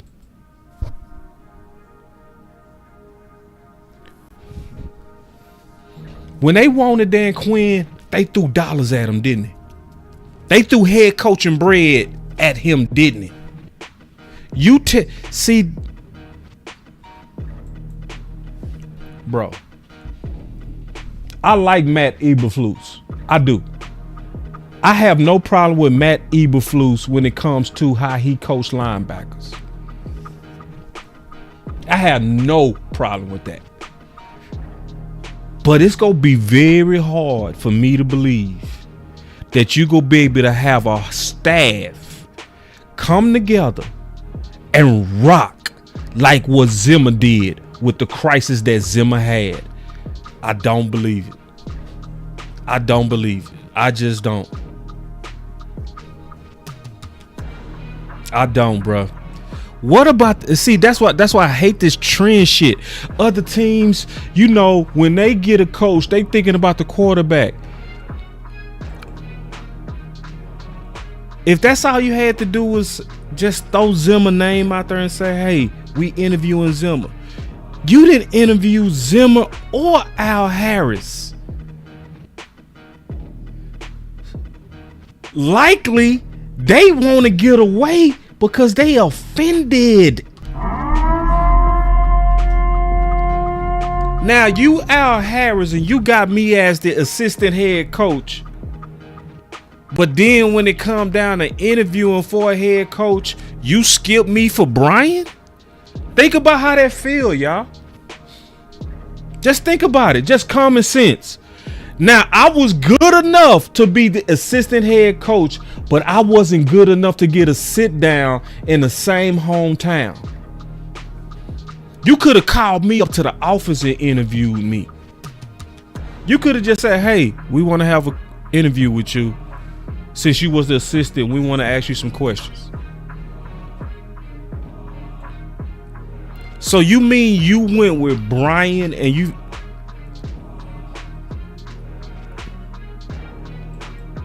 I'm not quite sure. That's one thing we got to look at. We got to be very careful about how this D come out. And see, my boy Chris 214 say I'd be offended. I would be offended too. I would be offended too. Now listen to this. Listen to this.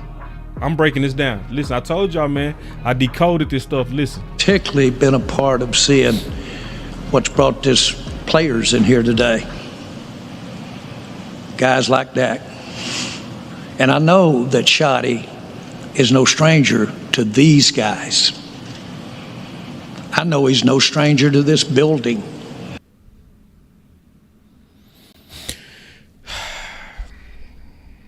We talking about the D, right? And I'm asking, what about the D, right?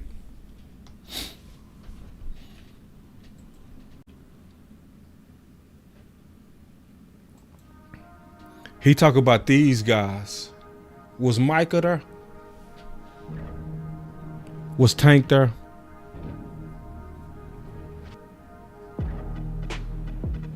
Huh? I saw some pictures of the D guys that was there. Overshawn, seatbelt. Where's Michael? So, am I asking Michael to show up to this? Nah. But let me tell you something. I play defense, and I know what it's like to lose a coach that you believe in. It don't make you too excited to meet your new defensive coordinator. I'm just being honest. See, when you had a man that's treating you like a father, when you have a man that would talk to you about your grades, when you had a man that would talk to you about life, when you had a man that would invite you to his office and teach you the game of football like Zimmer and Paul Gunter was teaching Diggs and Micah Parsons, I don't think I would be in a rush to go see my coach. I'm just being honest. That tells me, Brian, if you say you're a great communicator, your first call need to be to Micah Parsons as head coach. That need to be your first call. Yo, absolute. Hey man, I ain't see you today. I wish I could have saw you. You cool? I'm alright. Hey, you missing Zim? Yeah, coach. I really wish we could have had Zim. Well, what do you miss about Zim? Well, Zim, he was teaching me the game of football, and I felt like he didn't get a fair chance. Yeah. I agree with you. I miss Zim too. What are we going to do to kind of recreate what Zim was doing? Because you're a key player. See, that need to be his first call, bro. I'm serious about that. Because Dak out there, Tolbert out there, weapons out there, very few defenses out there. And I've been one of them defensive players like, I ain't excited about this new dude. That dude is for Dak. We lost everything that was for us. We got to get a brand new defense again. What about the D?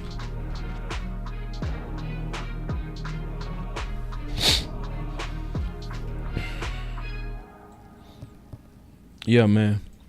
So listen, I'm finna take some calls, man. Let's get it. Piling paper, got them talking nice to me. Down the bottle, it be going right through me. Brown baby, down to take a flight to me. They think that I'm stunting, but it's slight to me. Piling paper, got them talking nice to me. Guess that's why the labels want the rights to me.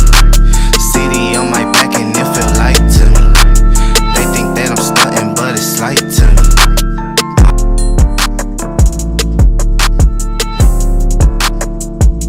All right, let's go, man. All right, we got the phones cooking. Let me get this. I ain't even posted a number yet. Y'all already up in here though. All right, here we go.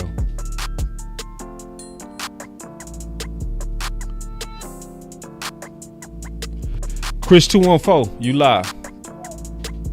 Hey, what's going on, boss? How's it going? Man, I'm chilling. Good. Hey, boss, I want to let you know, man, you did a great job. You said a lot of great stuff. You explained it perfectly. My favorite part, and which I feel like is the most important part of everything that you said, is when you pulled up the portion of pressure. Yeah. I feel like out of all of this, you definitely got to keep up the pressure. Right. Definitely. No days off, though. No days off. Right. They will take advantage of us every chance they get. Keep Yeah. the pressure up, man. Yeah, keep the pressure. Like, for real, man, because we trying to get 6 every day. Oof. We have to. Man, that's You know what I'm real. saying? Yeah. We try to get Yeah, 6 man. every day. Oh. I love it. Every day. And just like Angie say, hey, let Shotty cook. Let Gotta let Shotty him cook. You got to keep the pressure up so he can cook. You Right. know what I'm saying? You Yeah. need pressure to cook. That's right. That's right. You know what I'm saying? But yeah, man, I will admit I feel like my spirit, it was down, but after kind of hearing the conference and hearing Shotty talk, and he's very well spoken. Yeah. Very well spoken. He took his time. He's like a teacher. Yeah. Yeah. Yeah. Yeah. And Yeah. I wanted to ask you this before I get off the phone. So, you know, I'm only 28 years old. I wasn't really familiar with his father. What type of offense did he run? Play action, heavy run. That's why they call it Marty Ball. Physical, you know. Like even he brought it up that even Mike McCarthy years later was still bringing up the fundamentals of Marty Ball, the physicality of how to run the ball, having very fundamental. Like, and he's gonna really be into that, you know. So, you know, Marty was like, he coached everything. He coached everything well, bro. He was a legend. You know what I'm saying?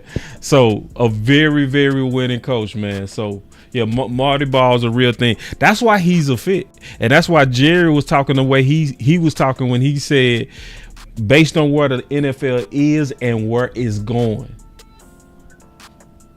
Yeah. Cool. All right. Well, all right, boss. I'm gonna let you get on to the other callers. Okay, big dog. Y'all. Keep the pressure up, man. No, we all do. We all do. Let's get to work. All right, G. All right, man. So listen. So everybody should see now, though. Not everybody. Some people still don't believe that their voice matter, but your voice matter, man. Thirst, you live. Yo, what's happening, dog? What's happening, Thirst? Oh, shit. Chilling, man. Chilling. How's it going? Man. I'm chilling, too. Picking up. Man, first of all, I just want to say, man, this hire is very easy. I don't believe in it. I ain't gonna believe in it. It's garbage, bro. You don't believe in what? I don't believe in Shotty, bro. I don't believe in that man. I believe he's a hire because Jason Witten gonna be on the staff, like always. You know what I'm saying? You know me, I'm a conspiracy guy. This is all about getting Jason Witten as the next head coach, bro. Yeah, Real bro. talk. I'm with you. Yeah. That's all it's about, man. He a puppet. He a puppet just like the rest of them boys is puppet. Only thing about McCarthy wanted to be a real boy. That's it. Yeah. You know what I'm saying? That's why he gone. He wanted to be a real. He didn't want to be Pinocchio no more. He wanted to be a real boy. let's be real. That boy say he want to be Pinocchio. He didn't want to be Pinocchio. He wanted to be a real boy. So to be a real boy, he had to throw him the deuce. He threw him the deuce. I give say, Thirst. He dropped his nut. Thirst. Oh, Thirst. Say, boy. Say, man. Bring it real back. He be speaking his mind. That boy with the shit. I'm just speaking real. I don't believe in Shotty. I believe it's a bunch of nepotism. It's again. Jerry Jones knows his daddy. It's going back to being comfortable. He thinks he can sell his fan base on what his daddy did. But most of the fan base don't understand that his daddy's playoff record was like 5-18. See, we got to delve deeper into this. We got to delve deeper. You know what I'm saying? And it's all about, and I hate to say this, bro, I'm going to keep it 100. It's all about whitewashing this offensive coaching staff. Keep it real. You got too many hood dudes on this team. You got to whitewash it. You know what I'm saying? It's about sales. It's about extending the brand. And who is this brand gonna be extended to? We all know who this brand is extended to. Let's keep it 100. The brand is extended to a certain type of people. We got to extend this brand out to it. This is what this is about. Damn. It's about hiring Jason Witten. It's about making more money. It's not about winning. It's about being comfortable. And that's who they comfortable. It's always going to be about being comfortable. And as long as the Joneses is comfortable, we not winning no Super Bowl. I'm going to be the one that's going to keep it 100. Please. Keep it 100, one thigh out. I love it. Bro, I don't believe in this, man. Hey, Thirst, I ain't gonna lie. I didn't think you was gonna really be able to make your case so good, but you killing it, bro. I can't fight you.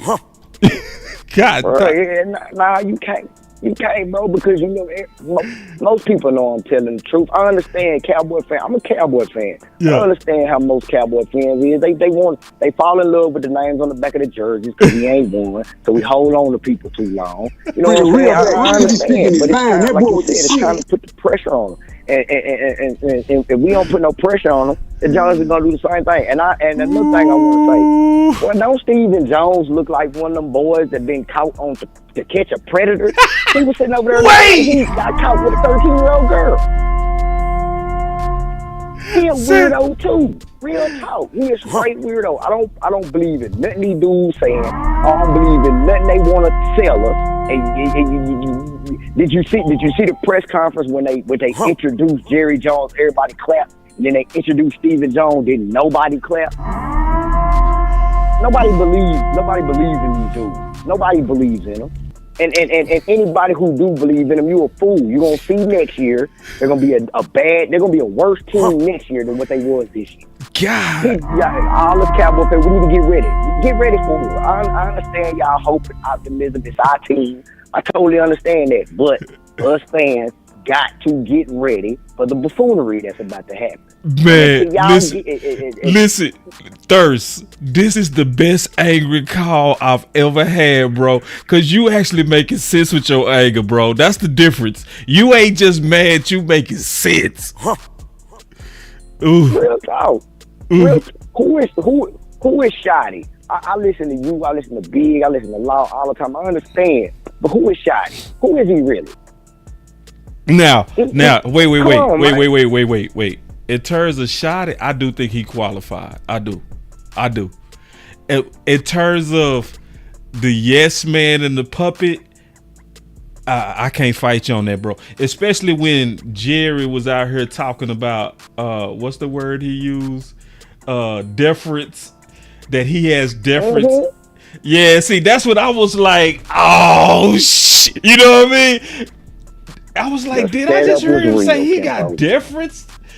And that he bit his lip? I was like, oh hell no! Oh, that let us know he gonna fold like a lawn chair. He gonna do whatever the Joneses tell him to do. He gonna start whoever the Joneses tell. It's gonna be the same thing. Oh, this player C is better than player B and A, but he paid him, so he gonna play. It's the same thing gonna happen. Thirst ain't lied. Because who we think supposed to be starting ain't gonna start.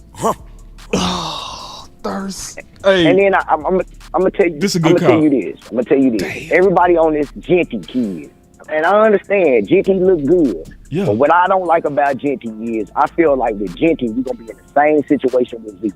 And I say that because Genty got a lot of carries in college. In 5 years, I feel like Genty gonna fall off a cliff, just like Zeke. That's how I feel. You know what I'm saying? I don't feel like we should waste a first round pick on a running back. We should go in the second, third round for a running back. We need more things than the new toy running back because everybody got these running backs this year and the running back was revitalized. So Jerry gonna try to sell us on a running back and try to sell the fan base. Oh, look who we draft, and he out of the Dallas Fort Worth area too. Bro, I could peep this from a mile away. Man, wait. Tell you how they gonna sell Jimmy. Well, I disagree with you on that, bro. But I ain't gonna fight you because I got some more calls, man. But that was a good call, bro. Yeah. I greatly enjoyed it, Thirst. I greatly enjoyed this call, bro. That was 100. Y'all clap it up for Thirst, bro. I try to get in when I can. No, call in, bro, because I promise y'all wasn't expecting you to really bring your case like you did, dog. That was a hellified case, boy. Hellified case. Well, I appreciate you, dog. Okay. All right. I don't. Hey, man, listen. For people who don't believe, I ain't mad at them. I'm not mad at them. Because, see, Jerry and Steven, they gave us reasons not to. Like, so if you like Thirst, I can't be mad at you, right? Especially when you pulling out words like deference. My boy say, bro, you just bitter. I don't think so, man. Nah, I think Thirst wasn't no bitter dude. Thirst came with logic. Like, it was logic. He was like, I can't fault him for what he's saying because this dude over here talking about he bit his lip. I was like, say, bro. And see, we all got to be careful for that puppet stuff. We do. Because puppets are real. Coach Q, you live. What's up, boss? How you doing? What's up, man? Yeah, You gonna be the opposite. You gonna be the opposite, huh? He's angry. I understand. I knew you gonna be the opposite. The opposite. I knew you was gonna be the opposite. I can't. I don't think Thirst is as old as me and you. Thirst, the reason why he was 5 and effing 15, dog, his dad, was because you had the Buffalo effing Bills, sir. Wait. No, wait. Super Bowl, No cussing. You had the Pittsburgh Steelers, sir. You had New England Patriots, sir. You had the Denver Broncos, sir. That's who Marty went against, sir, in the AFC. So I understand that you might be a little bit young, but when you go against team powerhouses like that, yeah, you might have a 5 and 15 record too, sir. Oh, by the way, on the NFC side, it was the Dallas Cowboys and San Francisco 49ers, sir. So if you was in the NFC, you wasn't doing nothing either, sir. Bring real back. Them boys had lockdown in the 90s. Oh man, we got the Cardinals fighting each other. I like it. I should have kept y'all on together. So I understand, but everybody respected Marty because he did go up against them powerhouses, and yes, he did not have the success in the playoffs, but context, boss. That's why I love your show. Context is everything, dog. Who he's going, dude? Buffalo Bills have like 10 Hall of Famers off them teams, dog. Pittsburgh Steelers got multiple Hall of Famers. The Denver Broncos got multiple Hall of Famers, dog. I mean, dude, so I want to hear it, dog. So I understand. No, don't sully a great coach. Thirst, you got to call back, bro. You got to call back. You know what I'm saying? Hold on. We got to get Thirst back up in here, bro. We got Thirst. You got to get back in here, bro. You got to call back. You know what I'm saying? Yeah, Thirst. Then my thing is this. I like this. Then my thing is this. I will respect Thirst. I want him to call back. I want him to tell me what coach he wants. Because he said Ben Johnson, he lost our credibility. So you want a 2-year wonder boy? Oh, you want a 2-year wonder boy? Glenn? Don't do that, dog. If he does that, boss, he lose our credibility, dog. He better come in here. If he call back with Belichick, he better come in here with Drabble. He better come in here with Carroll. Don't give him all the bullets. Don't give him all the bullets. I want to see. He ain't gonna call back. He ain't gonna call back, bro. Go ahead and make your point, coach. Go ahead and make your point. He ain't gonna call back. Boss, we talked about it. Dude, we talked about it yesterday. There's 3 coaches that the Cowboys could have got that would have been better than Shotty. That had more skills in the raw than him. That was Vrabel, that was Belichick, and that was Carroll. That was it. Everybody else, y'all just smoking the weed of the media, talking about Ben Johnson. Oh, guys, this is the same Ben Johnson that couldn't beat our A-team defense last year. He could only blow us out with our B-team defense. Same Ben Johnson, dog. Same Ben Johnson. Film don't lie, sir. So that's who y'all wanted? Oh, Aaron Glenn, who couldn't stop us last year? That's who y'all wanted? I mean, come on, like, be real. So I understand by being mad, cool. Now, what I do want Cowboys Nation to do, because our voice matters, because, boy, I wasn't expecting the Joneses to talk about what we've been talking about. I mean, this guy, they was like, we hear y'all, blah, blah, blah. So guess what, guys? We need to talk about the salary cap, because they are lying. Boss, you have talked about it. Cat Sports have talked about it. Law Nation have talked about it. Everybody talked about it. We can create over $180 million. But they want y'all to think that we cannot. So we have to keep beating the door down and keep reminding the fans that, hey, they can make $108 million. Keep pushing, keep pressing. Because guess what? Boss, me and you the same age. I've never heard the Joneses admit to hearing the noise. Oh, and by the way, the best thing that happened to us was Sunday when Philadelphia and the Redskins was in the championship game. That was the best thing that happened to us. Because now the Cowboys can't give us a wee-woo about how hard. Because guess what? Dan Quinn 1 year got there. So the clock is ticking. And so we have to continue the pressure on them boys about this salary cap, man. Yeah, I agree. And number 2, the next thing, I disagree with the last caller about us not being better. I'm sorry. BB, being in his 2nd year, is going to be better. These are facts. Mozzie going to his 4th year, oh my God, it's going to be better. Leopold is going to be. I mean, dude, like when you go down, when you just calm down, fans, and you look at the players that's going to his 2nd, 3rd, and 4th years, this team is going to be better. You can be mad all you want to. That's facts. Man, Thirst, you need to call back. I'm scared. And if they do, like you talking about, boss, and they draft a wide receiver and draft a running back, guess what? We gonna be back Our at records are back. Yeah, we gonna be back at it. We gonna at least be competitive. So, yeah, so that's it. And then, boss, you talked about all these different motions and stuff that Shotty was talking about. It was almost like he was listening to you on the OC show when y'all was talking about the different stuff you do with the offense. If they do that, boss, the offense would be so much improved. Right. Oh, by the way, Eberflus runs. He likes the same type of defense that Zimmer does. Oh, by the way, when he was defense coordinator in Indianapolis, guess who he did? They went and traded and got DeForest Buckner as a D tackle. Dog, he loved gangster D tackles, just like Zimmer. So all you did was trade an old man for a young man who liked the same type of defense. Oh, by the way, where's his expertise at? Linebackers. So I'm just saying, like, you know, I'm waiting to see what they're gonna do with the free agency. But I think a lot of times, you know, us fans, we have to sometimes it's more about the context when it comes to what's going on. Because like I told you, boss, like a lot of these coaches that was up for jobs, they hadn't been coordinators for that long. What made them hot? The media?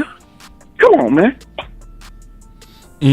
That's all I got, boss. No, that's good, man. That's good, man. Listen, the whole time I was over with Coach Q, I'd have sent out about 3 tweets said, yeah. See, y'all got to get on this campaign, man. For real.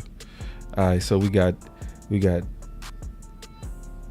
DP Johnson, and then we got Darius. Here we go. DP, you live.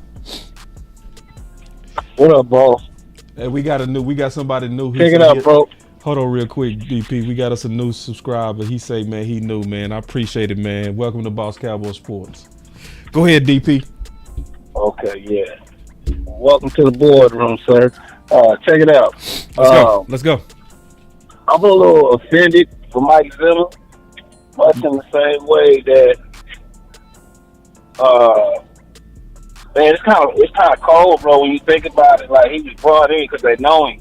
Yeah. They knew the job he was going to do. Yeah. Boss, this is the 5th time he's been passed up by Jerry Jones for a head coaching job. Yeah. 5 times. Passed up. He's never been considered a head coach. Like, come on, bro. Like, how do you expect that man to get passed up a 5th time for a first-time head coach? Right. Like, I understand Zimmer retiring. Like, man, fuck it. At this age, I got me a new little young thing. I'm out. Yeah. And I'm happy for him, to be honest. But DP, ain't it just weird, bro, that all you had to do was just interview him, bro? It's like basic. Show some respect, you know? Like just say publicly, you saw what I did.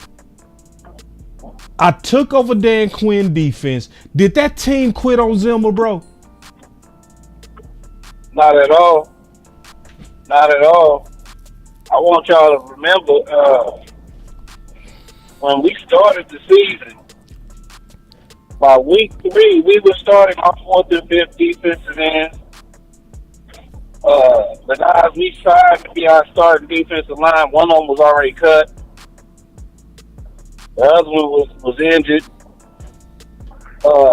Zimmer had hell and high water to climb through. Talking about get it out the mud. That man got it out the ash. That's right. That's right. Come on, bro. Yeah. D-Law go down. That's been the blood force of the defense forever. Mike can go down. Right. Know what I mean? Both your all-pro corners is down. Know what I mean? You got a young linebacker who look like he can take over the league. He go down, got the whole team crying. You pull a rookie off the sideline and say, man, go do him. He said, watch me. Yeah. Come on, bro. Dylan coached his ass off, bro. He done way better than that. He killed it, bro. And you probably could have kept him with just publicly recognizing that he deserved a look. He basically saying, according to what Brian Broder said, just consider me. You didn't even consider me? That's it. You didn't even consider me? Due respect and consideration. Yeah. That's just people skills, bro. That's like basic. That's like the lowest. You don't even have to pay for that. At all. At all. Yeah, bro. But I kinda gotta also chime in too. Like, I ain't mad at homie Carl. Like, he had me laughing for a minute because he was snapping on Stephen Jones. He started sounding like Bubba Dub. I was just waiting for him to call that. Thirst is doing his thing. I got to give Thirst credit. He did his thing. But what's your pushback? My pushback? On what he said? Yeah, did you have some pushback? Yeah, Marty Ball. Like, it's a reason, like he said, Marty was going up against legends and dynasties. You know what I mean? Yeah. But the one thing that really gives me hope about Brian Shaw again is how everybody always got this love and respect for him, kind of like his daddy. You know what I mean? Those of us who grew up watching Marty Ball and appreciating it, remember, Marty had a heart for his players, bro. Shit mattered to him. So when his son say, I know people, that just made me hope that he got that piece of his daddy. You feel me? Because if he got that piece of his daddy, he can look him in the eyes and ask him to do some shit that they don't think they can do, and they'll find a way to do it for him. We've all had that kind of coach. I agree. You know what I mean, I had a coach at 145 pounds, point to the biggest man on the field and tell me you can take it. And guess what? I go ahead and go head up with him just because he told me I could do it. And he's come over there. He said, "Boy, I love your little stupid self. Come on." Right. I mean, we got 6 points on the board. I mean, he needed somebody to go make a block. I got you, coach. Yeah. And then we got us a super chat. My boy say, you got that kind of coach, you'll do that. My boy say they selfish. They got blinders on with the $2 super chat. Yeah, they showed that with the quotations. But that press conference hurt my heart, though. When he did that, it's been 30 years. Press conference hurt my heart. How? Bro, like, Jerry's so smug and Steven's so out of touch. It's like, what are y'all even doing, bro? Like, y'all should be running from cameras. Do y'all not hear yourself? Right. Ooh. Yeah. Yeah. At the same time, though, I can't help but wonder if you know, I try not to touch on these points, but I wonder if new dynamics in the world got them feeling like comfortable to do that. What you mean dynamics? Oh, like Trump? Yeah.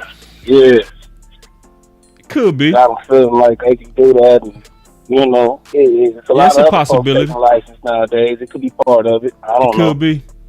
Yeah. But definitely could. But I did also want to point out the truth about Marty Ball. A lot of people think Marty Ball is just simply running the rock, and that's true. The man was all about establishing the line of scrimmage, but he's also about being proficient in all areas of the game and being able to attack the full field. So yeah, I'm with Marty Ball being reintroduced on a you know, kind of fast forward level, Back to the Future type shit. Yeah, if his son can revolutionize it while still attacking the full field, let's do it. I think he getting ready to do it, DP, because you know I could just tell that he keep referencing how Pete Carroll had him studying McVay and Shanahan, but he said make it yours. Yeah. That's a clue. That's a real clue of what his vision is for Dallas. He got a little bit of everything up his sleeve. Exactly. He got a little bit of everything up his sleeve. He just been waiting on his spot. You know what I mean? But I also think that what Jerry and Steven kind of did was basically tell us we finna get our weapons. Yeah. So we can't afford not to be an offensive team. Right. I do feel like what you said, you did alienate your defense. Yeah, I mean, so you gotta You gotta be whoever you bring in, they gotta bring a hell of a staff, bro. Yeah. And that's the thing. Hell of a staff. And to be honest, that's hard with a new coach. That's the only good thing about him being around the league for 25 years. He knows some people. You know what I mean? He got a lot of friends. He got a lot of friends. Yeah. It's just, are your friends qualified? That's what it's going to come down to. Are they ready for this moment? You know what I'm saying? So you could have a lot of friends, but one of your friends could be Mike Nolan. So, but let me take this last call, DP man. Good call, bro. Oh, Thirst call back in. God damn. Oh, man. Hold on. All right, DP. Oh, man. My boy Thirst call back in. That was my boy Thirst. Darius, let me get Thirst. Then we go see if we can get Coach Q to come back up in here. Thirst call back. Thirst say, I want that smoke. Darius, go ahead. Oh, you talking to me, boss? Yeah, it's on you. Well, man. So first of all, I want to tell you that I had made a X account just to do the hashtag No Killing More. Mm-hmm. So I do want to appreciate you about that because I'm definitely like against the whole Twitter thing because I don't even want to get addicted to it. So I just don't even have one. But I did want just to support the movement. Yeah. Number one. Man. So I guess it worked because it ain't no killing more. So I guess in a way it ain't no killing more, and it ain't no Jason Witten. I wasn't expecting that though, because I thought they was gonna try listen, to. I was expecting. Listen, I thought they was getting us ready for Kellen and Jason. We smoked both of them. Yeah. We did the same. The other thing I want to tell you too is that I was listening to your show one day and you was talking about how the motion, you feel like the motion may be like it's like a hot topic right now to have a lot of motions in your offense, and eventually the defense is gonna catch up and it's gonna like run out. The one thing I do disagree with that is that once upon a time the read option was like that, or once upon a time the RPOs was kind of like that. Wildcat, like, it felt like Wildcat was like that. West Coast like that. Everything like that. Right. But so the thing that I say with the motions is I feel like instead of it being like a gimmick, I kind of feel like that's like the modern NFL kind of advancing. So instead of you just standing straight up into whatever your place at is, like I just kind of feel like that's where the league is kind of like it advanced. It's not. I don't think the motion is a gimmick. You can use it as a gimmick if you just sitting a dude just on a random motion. It don't have no bearing on the play that you're running. But like if it meshes well, if you have like a scheme behind you running it, I kind of feel like that motion. I don't think that thing gonna go away. Like exactly how you said it, because like it's gonna be. If I'm hearing you correctly, you saying it's gonna turn into a game. Like that shit's gonna be over with. No, that defense is gonna figure that shit out, and then that shit's gonna be done. I think. Yeah. I don't know about no. that. Okay, let me explain it. That motion may be here to stay. Okay, why? Why you say that? I say that because I just feel like it's like an event. Like defenses will figure it out because you kind of see it in college. Defenses are kind of catching up to it but at first. The emotion was killing people, but they figuring it out, but it's still working. And then I just kind of feel like offenses in general is just that's just an advancement. It's okay. Kind of like the read option and the RPO. Yeah, but like see, this is the thing. The offense more dynamic. This is the thing. Motion itself is not new, right? But they got a lot more exotic with these motions, right? This is the only thing I'm saying about the motion, because you started off saying they figured out everything. True or false? As far as what? Defense. Talking about the defense? Yeah, the defense. Like eventually, the defense do catch up with it eventually. That's all I'm saying. That's all I'm saying. Is I don't want us to be chasing a trend that the league getting ready to figure out. Because this is also one thing about when you do motions every game and game in and game out, you start, scheming people open, but you also develop patterns. See, like even Schottenheimer had a pattern. So one of his patterns was he threw the ball 82% of the times when he had 11 personnel as a package. Now, in his mind, he probably didn't know it. He was just calling plays, trying to keep you off balance. But the whole time, he didn't know that he had developed a tendency. You see what I'm saying? So defenses, what we'll do is we'll look at you from analytics. We'll say every time they in this formation and every time they do this motion, they do this. And we'll just get all your patterns, right? The patterns that you don't even know you have, right? So then you'll find yourself in that tendency. The best motion, though, is the jet, though.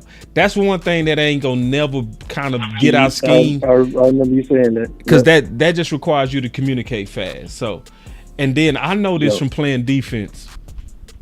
Everybody that play defense don't think quick. Like your linebacker might be super smart, your middle linebacker, but your weak side linebacker might be kind of low football IQ. So if your middle linebacker is sending him, communicating him, let's say if they go in motion and let's say the strength then becomes the right side of the defense, right? You might tell him, let's say, I'm gonna just throw out a call. I'm gonna say green, green, blue, blue, right? Because you the middle linebacker and you smart. But when that motion come back, right? Remember, he not that smart. He might not. He ain't gonna flip it back to you. So anyway, man, good call, Darius. Good call. We got us a fight on our hands. I want to get to this fight. All right, Darius. All right, man. So we got two callers. I'm gonna unmute both of y'all. This is the first time we had a call war. We got Thirst versus Coach Q. Okay. So Thirst. Yo, what up, though? All right, Coach Q. Yes, sir. All right, so we got both of y'all. Can y'all hear each other? Yeah, I can hear it, folks. I can hear it, folks. All right. Yeah, he come in light and clear. So first of all, I'm gonna keep order with this debate. I want both of y'all. No beef, no. Let me set order though, because y'all both passionate men, and I just want to make sure we debate this real clean. So Thirst, I'm gonna let you kick it off. You heard what Coach Q had to say. What's your thoughts? Yeah, he called me a young bull, man. I'm 40 years old, man. I ain't no young bull, but I put it to you like this, bro. I heard what he was saying. How we don't disrespect Hall of Fame coach, and he went up against this, and the third. I say this as a Cowboy fan, bro. If we get beat by the Eagles every time, we gonna say that the Eagles got Hall of Fame players and we should just roll over. Nah, we ain't gonna say that, bro. We gonna say we should have won that guy. So I don't care about who Schottenheimer is going up against. Bro, when you want to win, you want to win. I don't care who you playing against. Man. I don't care what we playing. We be playing on the moon, we be playing in the parking lot, we be playing in the projects. We want to win. I don't care who we playing against. Pause. I didn't understand that right there. Pause. All right, Coach Q, you go. Yeah, so I guess you're calling young comedian boss are older than you. So we just have to realize in the 90s when Schottenheimer was in there, they ain't having a salary cap. So guess what? Kansas City did not have more talent than Buffalo. They couldn't have more talent than Buffalo because they had no salary cap. You can have more talent than Dallas or San Francisco because there wasn't no salary cap. So if I want to keep you, I keep you. So you can try hard you want to. They were gonna beat your head in anyway. So the 90s and 2000s totally different. So there's no comparison. So no matter how well Kansas City got, he couldn't get over the hump because those teams was loaded. Why? Because they didn't have a salary cap until 1998. Go ahead, sir. Oh. Okay, so in today's football, don't we say scheme beats a lot of stuff, right? In today's football, don't we say that you can beat a team that's more talented than you with scheme? I've heard plenty of people say that. I've heard a lot of YouTubers say the same thing. scheme. You can beat a talented team with your scheme. Your offensive coordinator, your offensive coach is the smartest. He can beat you with scheme with lesser talent, correct? Now, but not in the 90s. It's a certain team called Dallas Cowboys that had the Great Wall. And guess what? They ran the power eye, left and right. And guess what? They said our 350-pound boys is going to beat your guys. And guess what? They always did. Why? And Emmitt Smith is in the Hall of Fame. And so you knew it was coming. You couldn't stop it. Why? Because you had big boy Larry Allen. You had big boy Nate Newton. And you had big boy Eric Williams. And you had big boy Mark Tuinei. And you wasn't going to stop them. And you knew it was coming. They had a simple scheme. Oh, by the way, you had Hall of Famer Michael Irvin on outside. So if you wanted to put 10 in the box, we was going to bomb your butt. Hey! So I'm sorry. In the 90s, it wasn't really about scheme because they had overwhelming talent. All right, can I ask y'all this?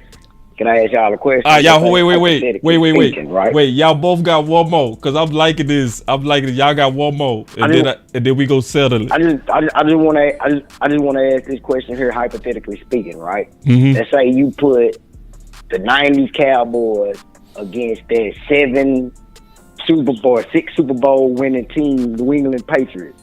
So you think with Bill Belichick and the way he ran offensive and defenses, you think that maybe New England Patriots couldn't have beat the Cowboys at least one or two of them Super Bowls? Oh, hell no. Yes, correct. They would not have beat us. Know why? Because Bill Belichick was the New York Giants defense coordinator. We were whooping their No. I'm talking about he the was the defensive coordinator for the Giants. I'm not talking about the defensive coordinator for the Giants.